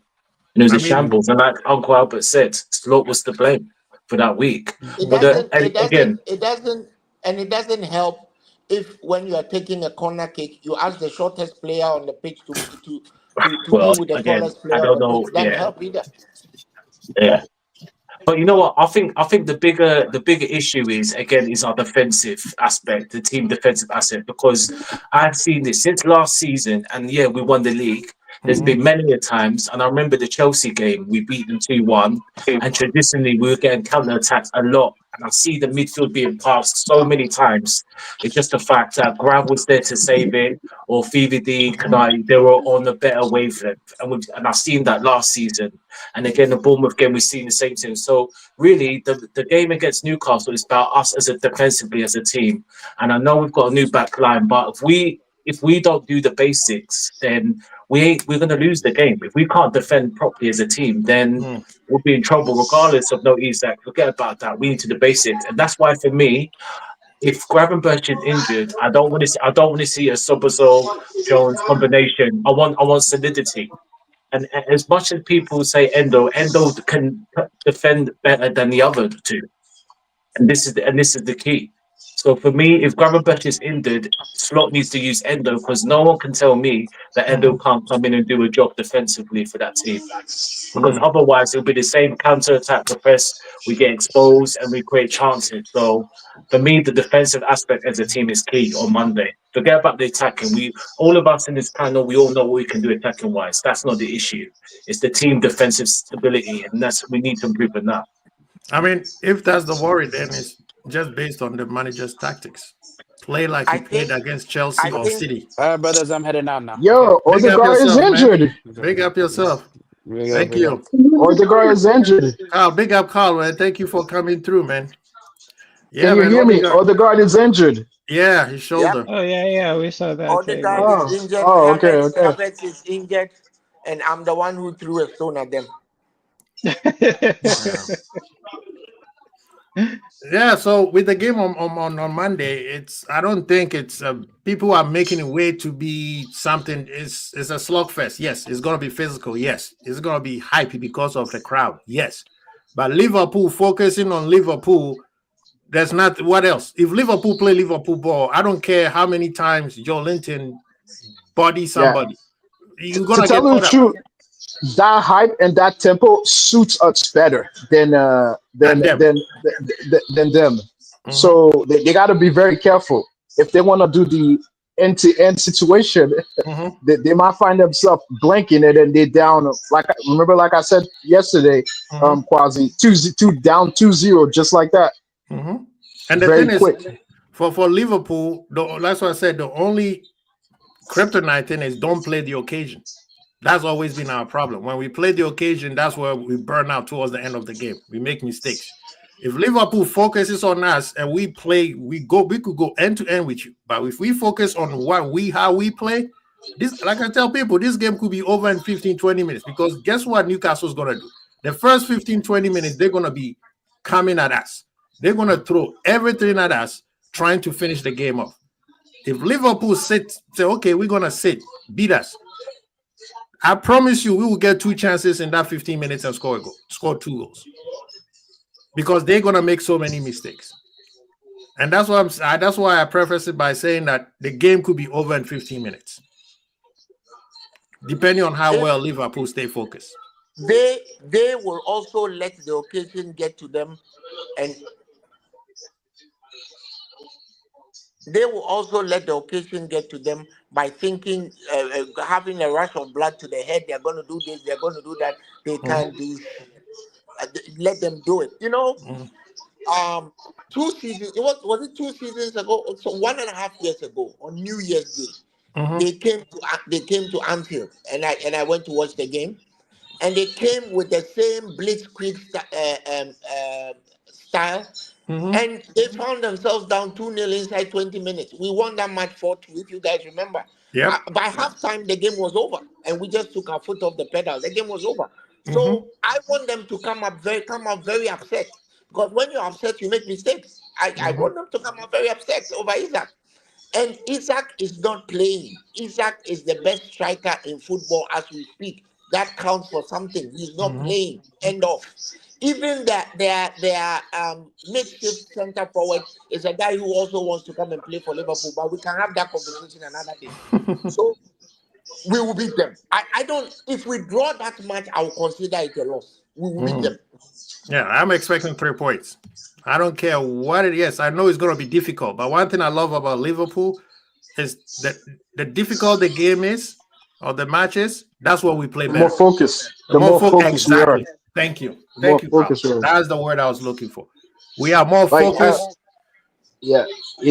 I don't know if you saw that. Allison was talking to the men in Blazers, and then he's like, "Yo, we love playing in that atmosphere and with that much jeopardy."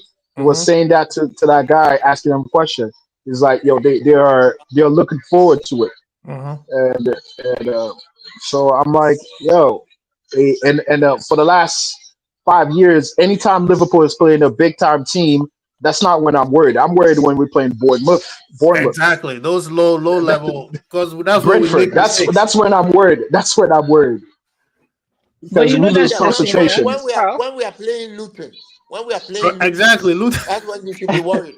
But the funny thing is, Carl, with Uncle Albert, the thing is, since we got slots, I'm really not worried about the small teams anymore, because it looks like he does more of his assignments on, we're playing a small team. We have to make them feel like a small team. And we saw it even last week with Bournemouth, because the moment he made his mistake, he was like, fix up. We need our goals. Fix up right now. If he was on the club, we always had this whole thing of club being a bit too pragmatic when playing small teams, almost like he's being too careless about it.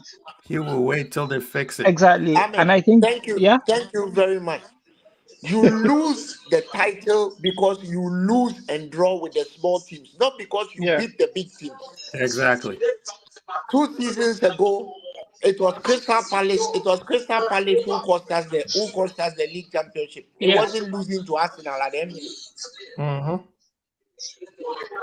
Was it 11 seasons ago when doing the famous Gerrard slip?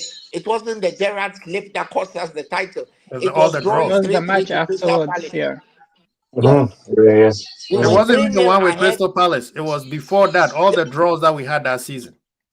Exactly. But that match with Crystal Palace would have sewn up the league. We were 3-0 ahead at halftime, and we came to draw 3-3. We actually nearly lost.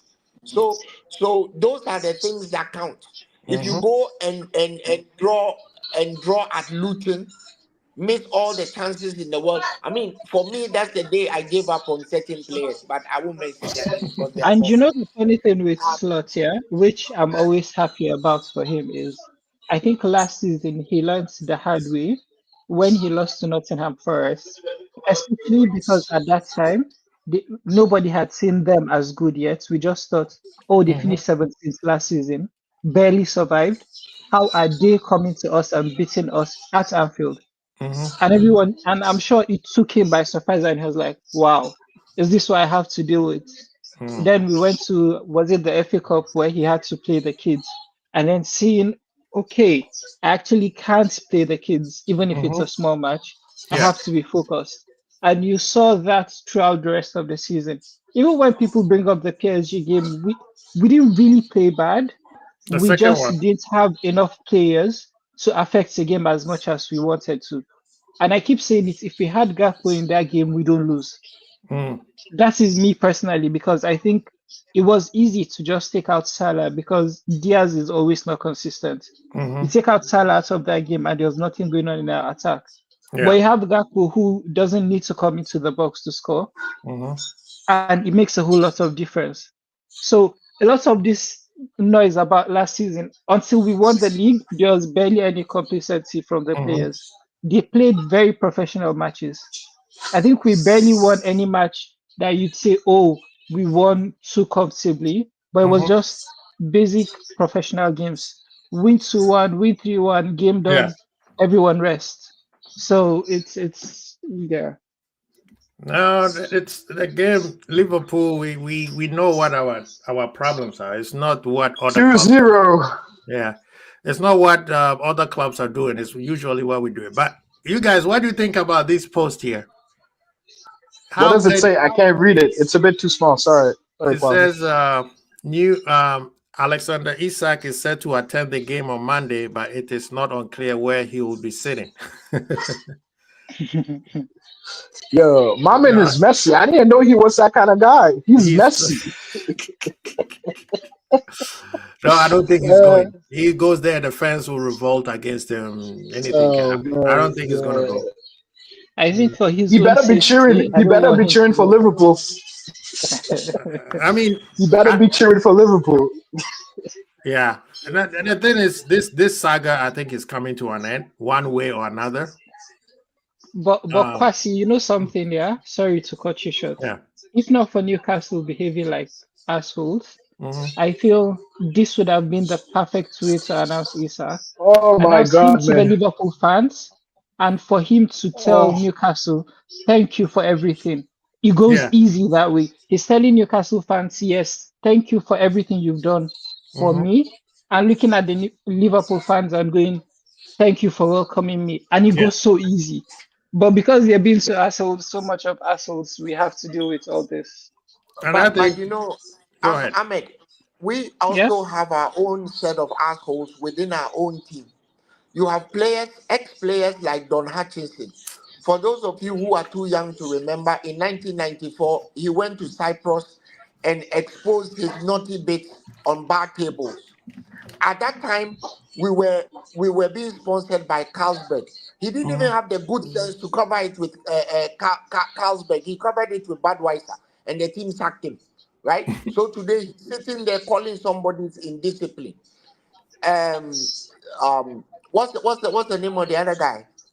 Stan Collymore. I don't want to talk about what Stan Collymore did because that's an insult to my sisters and my mother. But we all know what he did, and he's calling somebody else, calling somebody indisciplined. Alan Shearer nearly signed for Liverpool. Alan Shearer nearly signed for Liverpool. He did the same thing. They are all hypocrites. All of them are hypocrites. Isak is doing what Isak needs to do. End of story.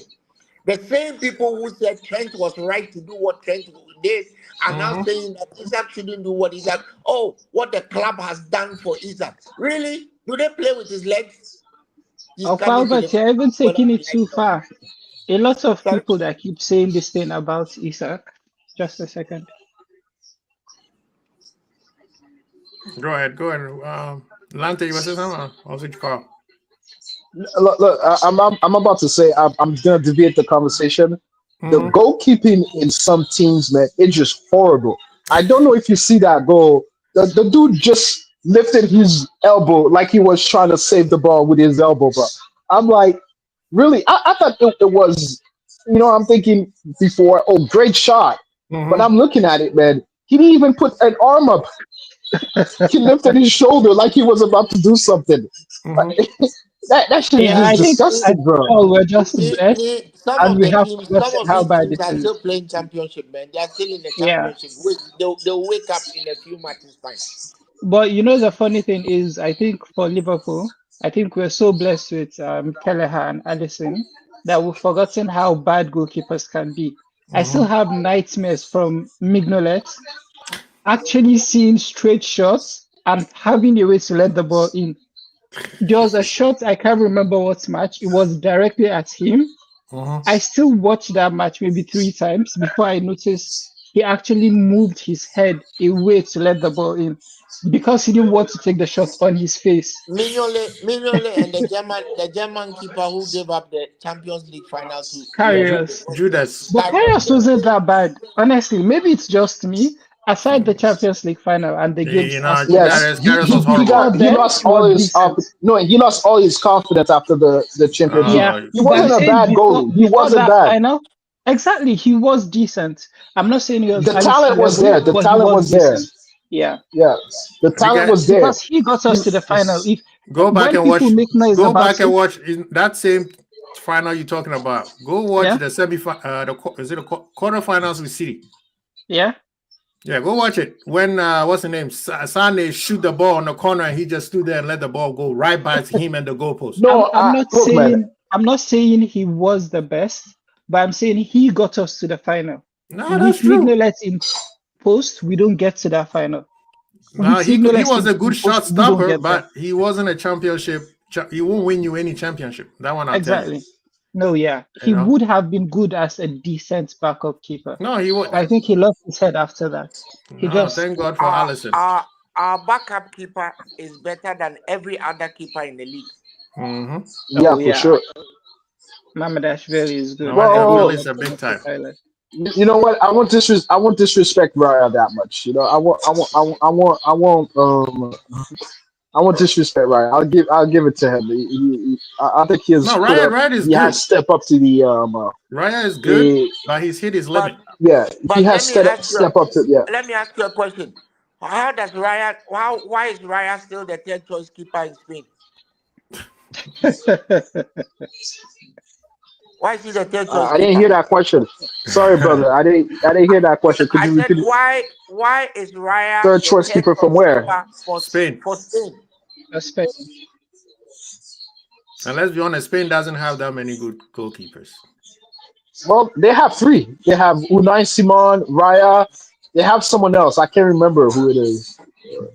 Unai Simon, Raya, and someone else. Big up is to it Lunin? No, that's not Lunin. Lunin is Swedish.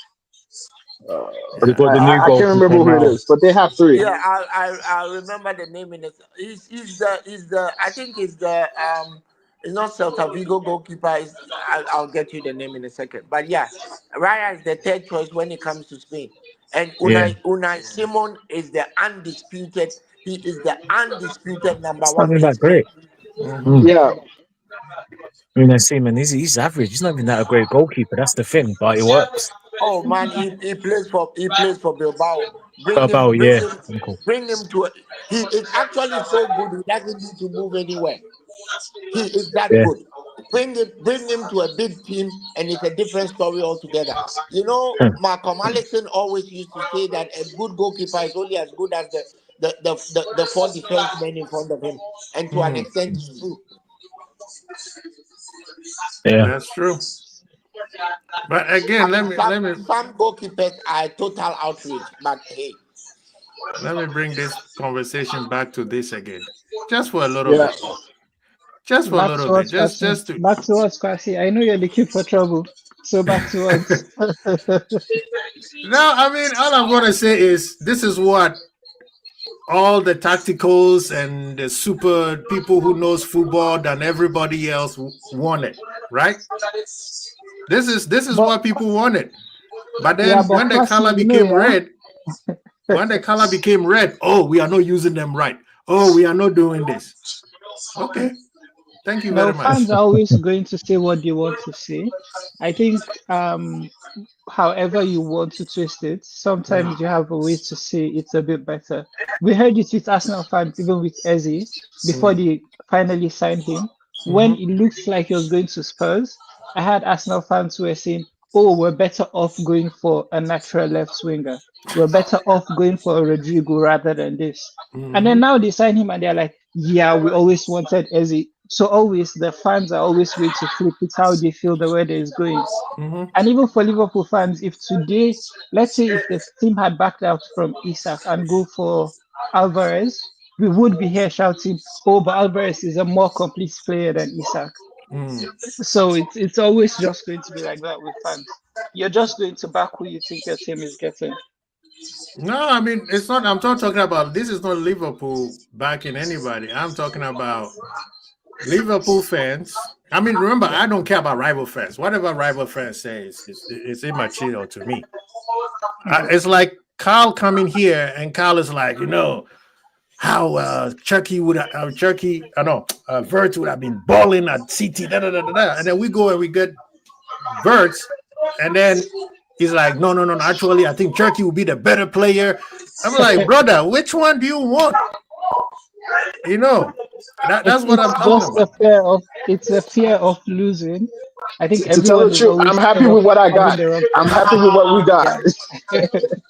No, but I think most people are just it's like with Arsenal now.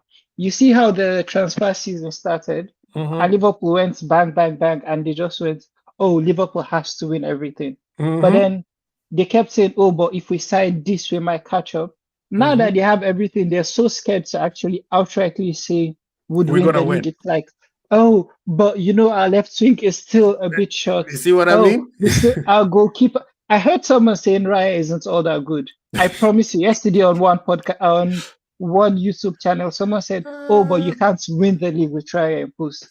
And I commented, I said, but he won the Golden Gloves 2 seasons in a row. What more do you want from a keeper? And he just didn't know what to say. No, they don't know. They've never been in a place like this. It's fair. Because they want to set up the perfect excuse for not getting to where they want to get to. I mean, when they already have Uncle, they already have it. They already have it. They don't have a left winger. When you have a whole set of fans telling you that injuries cost them the season, that's when you know it's a call. Uncle, the excuse is already embedded in, Uncle. They told you they don't have a left winger. That's why they won't win the league this year. They told you before they even play. Before they even play today. They got Eze. Homies are saying, Arsenal homies are saying they need a left winger. And that's why they won't win the league. They need a left winger. That's why they won't win the league. Eze is a very good player, but Eze has been playing for Crystal Palace. We've seen him play. It's not like Eze came out of Mars. We've seen Eze. Yeah. So he's gonna make them better. He's gonna make them better. They've lined up all these guys, right? One of the things that people forget is that when you have all these quote-unquote players who feel like they have a right to play, nobody wants to sit on the bench, and then you start creating discontent in the dressing room. And so when it doesn't happen, then you say like, oh, but why? You actually have to have some players who are happy to sit on the reserve bench like Endo, right? Yeah, you have but to have some players who understand that they will come in. They will come in when others are unable to. That is a big part of a championship winning team. But so Uncle, let's see what they do. Yeah, Uncle, even with Slots, we heard this, I think, in the pre-match interview. He said he doesn't want a squad that's too big because now you have to start finding a way to massage a lot of egos. You have to tell a lot of people what is too you have big to sit on the bench. Yes. But what is too big? That's the thing. All the time. Yeah. Sorry?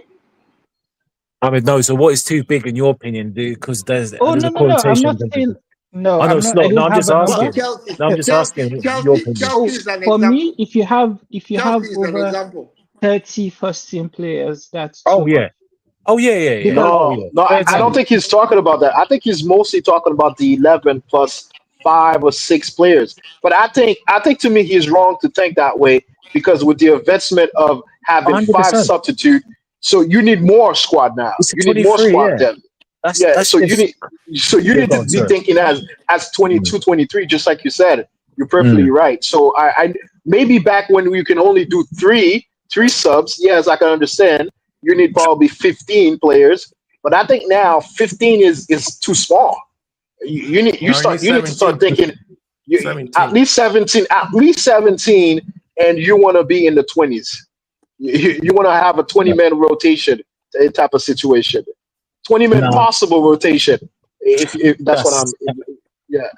Oh, okay. Go because No. ahead. you know No. No. sometimes, yeah, the thing Mm. is you have 11 players who are so in sync that it is so hard to bring someone else into the team. And we saw it last season. It was why players like Chiesa, Elliott, Jones, they didn't really get a space because that first 11, Mm. the main first 11, they were so good when they played together. When we had Diaz, Gakpo, Salah, Soboslai, Maka, and Gravenberch, then the back 5, it was almost guaranteed that we'd win that match, regardless of who we're playing.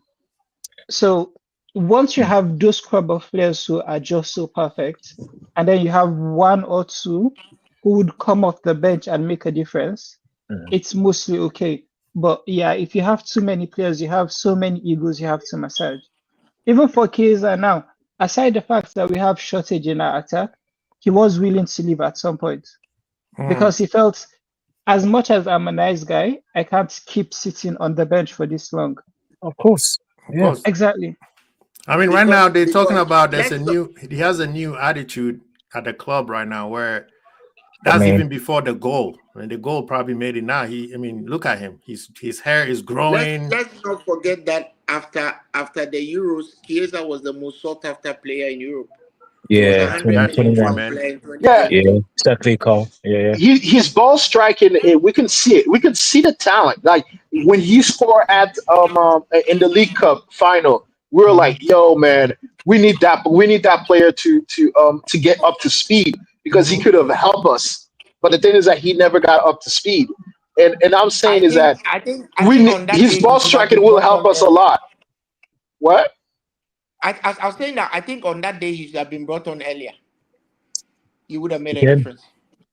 Yeah, Carl, but yeah, Stu, managers' decisions. And Carl, you made some interesting point because this whole score 20-man, we can't do 18 or 20-man. We can't. In this climate, you can't because, and again, I could be wrong. And if I come back and if he does 18 to 20 players, and if I get wrong, I'll hold my hands up, but we ain't winning the league. And this is what I don't get some of our fans that understand. Like Slot, he done well, but again, we had the buffer of the lead, and the players were tired. Don't get twisted. We won the league, and this is what I'm saying. People don't like realness. Like, yeah, well, all of us were happy. No one's happy, but there was at times at the point the squad was running on fumes, and we were getting by moments. But because we Nilante, got this is the thing quality. though. But this is But what no, this crazy. is the part, real quick. The Yeah, part sorry, what, go on. Okay. This what I want. When you're saying that, I want you to also put it. The goal that what he did was he was the most consistent manager Yeah. in the league. That's all you need to win the league. That's the part where people keep forgetting. Right? When Man United played Arsenal last week, everybody's like, oh, Arsenal played like Stoke. No, it was a mature performance. When you get to certain level, you know why are you trying to impress other people of the style you play? That does not make no sense to me. You impress, you lose, you drop points. What Liverpool did last year was we're gonna be the most consistent. Remember, he came up with the first 2 games, he came up with his own tactics. And when we lost against Forest, he realized I can't do that continuously. So he tweaked it a little bit. And he stuck with it continuously. And yes, it is a hard work. But when we got to January, the players do run out of fuse. You were right. But what he should have done was he should have given Nunes some more game time because Nunes was the outlet. Jota was not fit enough. The PSG game, you could Yeah. see it. Jota was not fast enough to outrun those monsters of the PSG center backs. He should have used Yeah. Nunes. You know what but- happened there Mhm. with Jota? I think recently after his passing away, God rest his soul. I Yeah. heard he had a lung infection, which was why Yeah. towards the end of last season he wasn't as good as he used to be, Yeah. and it was what eventually led to his death, anyways. But then there was a reason. But aside that, you have to understand, Kwasi, Mhm. with most of these managers, there are some players, regardless of how good you are, which is the same point I was making about City signing Verts. Mhm. Regardless of how good you are, if a manager doesn't see what he wants in you, there's nothing you can do to impress him. Mhm. We've had That's true. youth players who we kept saying, oh, he should have stayed and played. And Mhm. the manager just goes, yeah, I don't want him. A lot of them have seen it. Even this season now with Kwanzaa, a lot of people are saying we shouldn't have sold him. But you could see after that first game of the season, Mhm. Slot had no trust in Kwanzaa, regardless of who we're playing. Mhm. So sometimes if a manager doesn't want to play, there's nothing you can do about it. But yeah, but the So- thing with No, the I disagree with you, my brother. Like, I don't think it's he didn't trust Kwanzaa. I just think that for whatever reason, I think Kwanzaa wasn't up to standard. Whatever we saw in the preseason wasn't what he was given in during the season. exactly consistency So again. consistency. So I think it was more of I can't trust this kid in the game. I don't Yeah, think but it's because Carl, he you're didn't making my trust the point. talent. No, not No. his talent, but like saying Mhm. I can't trust him to be consistent enough to be in my team. I want a No, player who at least puts out a 7 Mhm. over 10 every game. And now he's looking at Ahmed, Kwanzaa and going, I don't think you can give me a 7 over Ahmed, 10 in Again, every the game. 7 over. You see- Ahmed, give me a you see second, the Uncle. thing with- Go ahead. Give me a second, Uncle. I agree. I kind of agree with what you're saying. I think what the disagreement I'm saying is that I don't think it's necessarily a trust thing. It's more of a I don't think he can. He is consistently good enough to play at this level because he needs game time, and I cannot give him game time because I'm here trying to. I'm at Liverpool trying to win things, and this is what happened is that when young players don't get enough game times to develop consistency, and that I think that's why Kwanzaa had to go, and But I this- think that's why they put a buyback in his thing. Hey, the moment that we start seeing that consistency in Bring from him him, back. and we need a center back, bring him back. We'll come back for you. Yeah, fair Yeah, enough. he'll But come back. this is the part where a lot of people also are making too much of the Kwanzaa thing. Kwanzaa also at one point needed to he finally scored. Okay, now the hate stops. Who Oh, scored? Gyökeres, Gyökeres just scored, this is Gyökeres. Oh, no surprise. No surprise. They're doing what they're supposed to do. Yeah, I stopped watching the game after after I see yeah. that elbow try to save the ball. I'm done, man. They I'm are done. playing. They're winning that He game. should score when they are playing Liverpool. Yeah, Leeds. But those. Okay, he's even offside. Don't worry, he's offside. Yeah, the hate is strong. The hate is strong. That's what it's Oh, talking about. I can hear it in his chest, Uncle. Even from the screen, I can feel it in your chest, Uncle. The hate is strong. People want to keep the agenda strong. Hey, I don't mind it. I don't mind it at all. But that was a well worked goal, though. The defense is I mean, useless. let's face it. The Leeds goalkeeper should be playing Sunday League. Yeah, it's useless. Yeah, Myla, it's not good enough. They do Arsenal doing. We need to do a job. I don't want another draw next week against them. Honestly, we need to make a point when we play them next. Oh God, yeah. They gave it to them. Well, it's at Infield. It's at Infield. They give it to him. I think so. Yeah. They score. You know what? Listen. I think that for me, I think that all the pressure is on Arsenal, and they have put it on themselves. I don't see. Yes, we are the champions, and so the pressure to retain That's the on title us. is there. Yeah. But Arsenal need to win it. You don't beat the champions. You don't beat the champions by drawing with them. Right? My favorite wrestler, Ric Flair, says to be the man, you have to To beat the beat man. the man. Right. And to beat And the then man, you you have to forgot be one the thing. man. You forgot one thing. Woo! Woo! You have to have that You two and You got to go the whole way, Uncle. You got to commit. And You got to commit. Arsenal ain't definitely got the woohoo. They got it. You know, one of well, and I'm saying, you know, I'm a connoisseur of Chinese movies, right? One of my favorite Chinese movies. Bolo Young says, yes, hit brick, but brick don't hit back. When you're playing Arsenal, another injury. Another Who's injury. injured again? Oh, Saka. These guys are getting injured left and right. No, you lying, Uncle. You lying, Uncle. Don't laugh at injuries. Don't laugh at injuries. Don't laugh at injuries. Brick don't. Well, they were laughing at ours. Let Kama do his work. We played half of the season without our goalkeeper. Nobody talks about us playing with a backup goalkeeper. That's why. But I get you, but let Kama do his work. When it comes to those type of things, I let Kama do his work. But this is the thing that I wanted to talk about. I was talking about the Kwanzaa thing. Liverpool fans, we can't say we need a manager who's ruthless. And then when the manager said, I want people who gives me minimum of 7 out of 10 every game, and then we're like, well, you need to give this guy more game time. No, it doesn't work like that.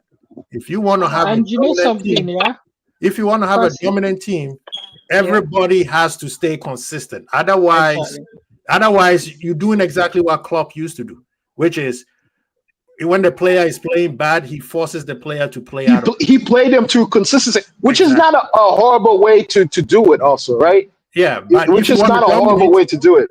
But if you want to dominate, you can't dominate when one player is not playing well. I promise you, Carl, it is the very wrong way to do it. Because I'll give you an example. I think 2 seasons ago, when I think Salah went, was it AFCON or he got injured? And I think it was AFCON he went for. And we had Dance playing and who else? I can't remember. But the boys were playing well. And then Salah came back off form, fresh out of injury. And Klopp just went, yeah, you're my guy, play. And it ruined us all through.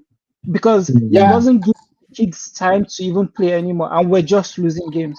And to be clear, to be clear, I'm mostly talking about the player. It's one of the best ways for the individual to get through and to get consistency. Not for the team. Not for the team, though. Not for the team. But for the player, it is one of the best way. Because it's the only way he's going to learn and improve is by playing. Yeah. Okay. That's what I meant. It's one of the. I have to jump up now, Chrissy. We'll talk a little bit later. I have an appointment, so I need to make that. Okay. All right, Uncle. Have a great weekend. A great rest of a Saturday, man. Wish us luck on Monday, but let me assure all of you that it won't even be a match. Just wait. Yo, Uncle is a realist. Uncle is a realist, man. Oh, God, but no problem. Sorry, I do. Okay, he's gone. Oh, Uncle. Yeah, man. So personally, I think the match will be great. The match is going to be it's a spectacle for the EPL. But this is the thing, and the slot could also make it very boring. We've seen it do it to City, where he's like, okay, he killed it. We're gonna kill it off. We're not gonna do anything. We're just gonna sit here. We don't need to win. That's the thing, right? We just don't have to lose. Right? Yeah, exactly. Draw. I don't mind. Yeah. I mean, there's some games that you'd be like, you know what? If I come out with a point, I don't want it. Yeah, I don't want it. Yeah. Away at what's it called? St. James Park, I'm guessing. Is that how they call it? St. James's Park. Yeah. If away at that, I don't mind a point. I think anybody in the top 4, top 6 will be fine taking a point at St. James. You know. Yeah. Oh, 100%. No, but you know what's good about it is we have a lot of players who are trying to force themselves into the team. You have Ekitike playing his head off because he knows if Issa comes in, I want to at least give the manager a headache. Yeah. No. You know, the thing is, he knows Isak would be the starter, but Oh, he when will. he does play this well, he knows at least it's a conversation to have of who Yeah. starts certain games. Okay. But if Oh, you they play play both. rubbish for so long, it's Mm. going to be a no-brainer because it's Great, like Gyökeres and Kai Havertz right now. It's a Ahmad, no-brainer. great point. Who starts. Great point. All question to you, and then you can continue speaking. Yeah, When Isak is here, yeah. obviously he'll have time. How long do you think he needs in order for him to become the starter? Is it Isak? right away, or Isak, or do you want to give him time, a month? Because I think again, give him we're time. not dying in a Give him hurry. We're time. not dying in a hurry Warm him for in. Ekitike. I think warm Isak in personally for me. Get him in slowly. Ooh, his 30 hamstring. minutes, 40 minutes. Just get him in slowly. I don't think Isak needs to rush into the team. He hasn't Good had a God. preseason, if you're not forgetting. He hasn't had Yeah. a preseason. This He hate hasn't along is not played. going well at all. Freaking Why lazy. do you guys even watch Arsenal? I don't Why you bother keep myself watching? with Why you keep watching, my No. guy? No, Man? It's over. Truden is the one who's putting the scores in. Because you know the thing with Arsenal, Students I watching don't it. worry But about man, them until maybe match week 10, 11, because I know they'll start fumbling right there. So Well, for now, I really don't care what they do. they're They doing what can't they're win doing. 10-0 if they have to. Done the same thing last season. Let Started peace well. happen. Exactly. No, big up to them. This is the easiest game they have for a long time. So, Yeah. but this That's- hate along was supposed to be, we needed a shock. Can you imagine they draw? I don't want them to lose, just draw. So it's you guys don't know Yeah, the it would be enjoyment. too funny. It would You be don't too see funny, the honestly. enjoyment when Arsenal drop points and you go to AFTV. It's the most beautiful thing. Your weekend is, oh my Oh, God. it's set. It is set, man. It is set, man. It Man. doesn't But that's matter the what you thing. did. It doesn't matter what you did. Yeah, Liverpool But can that's the thing. lose. I think And maybe Arsenal it's for lose. you guys. Kwasi, I think it's for you guys. For me, I like when they get their hopes up. When they win like 5 games and they come out and they're like, we're winning the league, we're winning everything. Then they lose 1 game and then you go there and see the meltdown. Because right now it's all good. If they lose, I don't think they'll make so much noise. But let's say they win 5 matches in a row, start talking about a quadruple and everything, then lose a game. You guys, Arteta is the worst coach let in me the tell history you, of you football. guys don't understand the most enjoyable thing to do ever. Yeah. Arsenal lose, Man United lose. Get Yeah. yourself your coldest beverage you want. Maybe get a snack. That's a turn on perfect YouTube, Which one heaven. would be so nice? and then just keep watching. You don't need to go anywhere, but just sit down and chill. It's the most beautiful. It's the most relaxing weekend ever. There's only I don't one think more United- people can do that. I don't think United got anybody like that you could enjoy that Saeed. get. I go on Saeed. I forgot Saeed. KG. I forgot brother Saeed. KG, KG. Flex. Oh my God. But he did, Ransom but Banks. KG's sneaky about it. He's not on his channel. It's mostly on He goes to other people's channel on to cry, AFC. yeah. Other He's a sly one. He does comedian moves. That's what he does. Yeah. That's what Yeah. But you're right. Saeed and his friends around him. Yeah. I think that's a comedy show, man. Yeah. Oh, yeah. The meltdown. Did you see the one Carl last week? Him and Matisse when they're watching the Bournemouth game. He's 2-2. Oh yeah. No, too early. Yo, they calling each other. Oh. Yeah, exactly. Yeah, you see that. It's too early. Oh my God. And then right at that moment, we scored. Oh! I saw that, man. Yeah. I could see the hurt in their face, man. Exactly there. What's up, Saeed? What's wrong? Talk to me. That's what I tell you. It is the most enjoyable thing, especially if Liverpool drop points. That's the only way I get joy. Yeah, but Trudon, just to Richard Trudon, of course, no, we all want to win. We want to win all 38 games, but we're just being realistic. That's all. We're just saying if it does, of course we all want to win, but it's not going to happen. That's just unless Trudon, you telling me that we're going to win we're going to go invisible and a quad. Then trust me, I will bet on you, Trudon. If you could sit here and tell me we're going to go invisible and a quad, I'll put Look, my I'll money give you on it. my life saving. I'll give you my I life will give saving you right my there. 401k right Hey, now. you give your last saving. Yeah. I'll give my. We'll both give both our last savings. I'll tell you Yo, what. I'll give you the deed to my house, and then we We'll cool, man. combine. We'll Yeah, combine. because no one in football will ever be able to chat to me for 100 years, man. We did a quad. That's it. You You don't know what I need, mean? you No, don't need to be talking to nobody.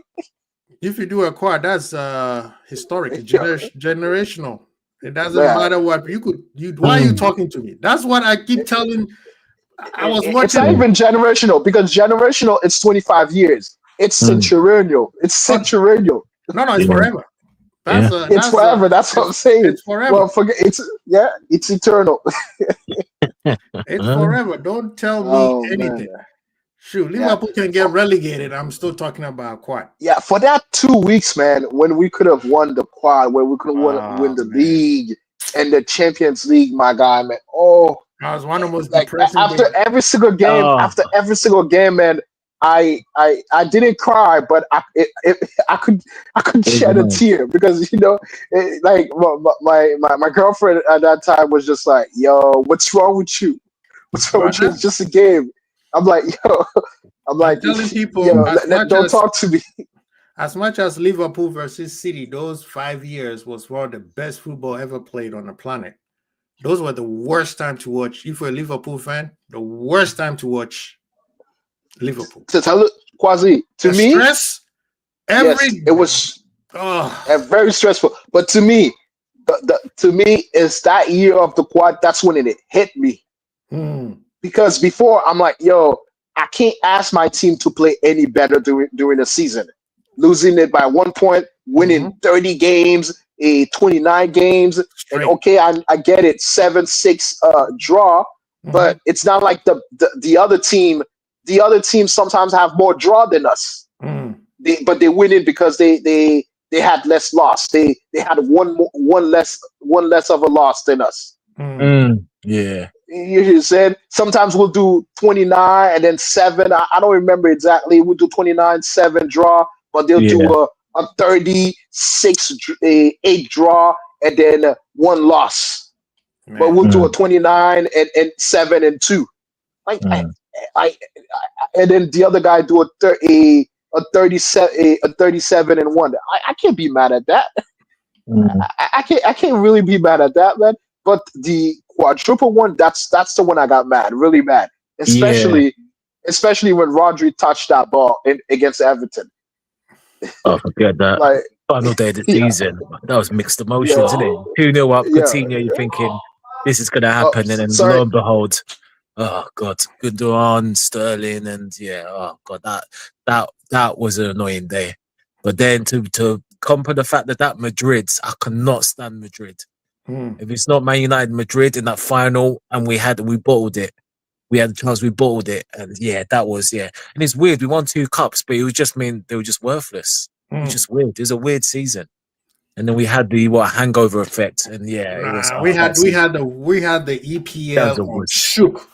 Yeah, the whole EPL was scared. They were like, "Yo, if these guys win, we are in trouble." People were shaking in their boots. Yeah, I have never seen content creators so scared. You guys think this this transfer window was scaring people? Man, that season, April.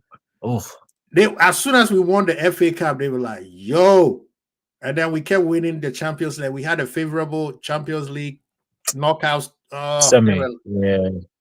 People were shaking when they were like, Man United fans were losing weight. Oh my God, man! I wish, but it shall come again. That's why I need Isak. I need some more dominated players. Irishman was Wharton. I want Baliba. I know somebody was talking about what's that guy? Wharton is good, but what's the guy in Atletico? Atletico? Alvarez, right? Oh, Alvarez is not happy at Atletico right now, but I don't think he's coming to English. Is he? I don't know if I believe that, to be honest. He left. He's not happy with money. The money, is it? Because he left England for a reason. Simone. This is the thing with Simone. Simone gets away with murder. You know, so yeah, man. Big up yourself, Carl. Thank you so much. Oh, nice one, Carl. Nice one, bro. Yeah. Yeah, man. So Alvarez, I think Alvarez wants Barcelona. Oh, I think- Barcelona. Oh, that could work actually. Yeah, because Lewandowski's on his last legs. legs. He's almost Yeah. there. He wants And I Barcelona. think they have a good relationship with Atletico Madrid anyway. Yeah, So exactly, Ahmed. Yeah, exactly. Back and forth transfers. So yeah, that could Mhm. work. Oh my goodness, that would. That would work. that for would them. be so nice. That would be That so would. good to Oh watch. my goodness. Imagine that. Yeah, Lamar, Rafinha, Alvarez. Oh Mhm. yeah. Woo. I still think Man City made a huge mistake letting him go, honestly. I don't know But- what they're thinking, but yeah, no. But to be fair, Ahmed, his players, he wanted to leave, and the amount Atletico Madrid offered Man City were like, yo, you mean every player's a price. So Mhm. I can't really Yeah. blame City, to be honest. Yeah, if he wanted to go, that's why I kind of rate Pep in the sense of when these players, no matter who he is, if they say I want to leave, he's like, all right, cool, no problem. You want to leave? All right, go. Yeah, Yeah, and I think with City, Mm. City, it's the way they keep signing players. Once you're not a starter, there's nothing you can do about it. And you can just waste your career there because we've seen it with Grealish, with how good he is. Now he's what I think he signed for Everton. We saw it with Calvin Phillips. He was a player who I think everyone would have taken in a heartbeat. He's 27 and no one wants him right now. I think he's back to Leeds and no True. one still wants him. Mhm. Even with Leeds fans, they don't even want him back. And Yeah, that but was a player that this- was at the peak. Those players, they went there with a different mindset. Fish, small fish in a big bowl. Big band, yeah. You know what I mean? That's why a lot of players don't make it. Yeah. You can't just go and say I want to be. Then just stay where you are, right? I mean, look at Vardy, happy where he was.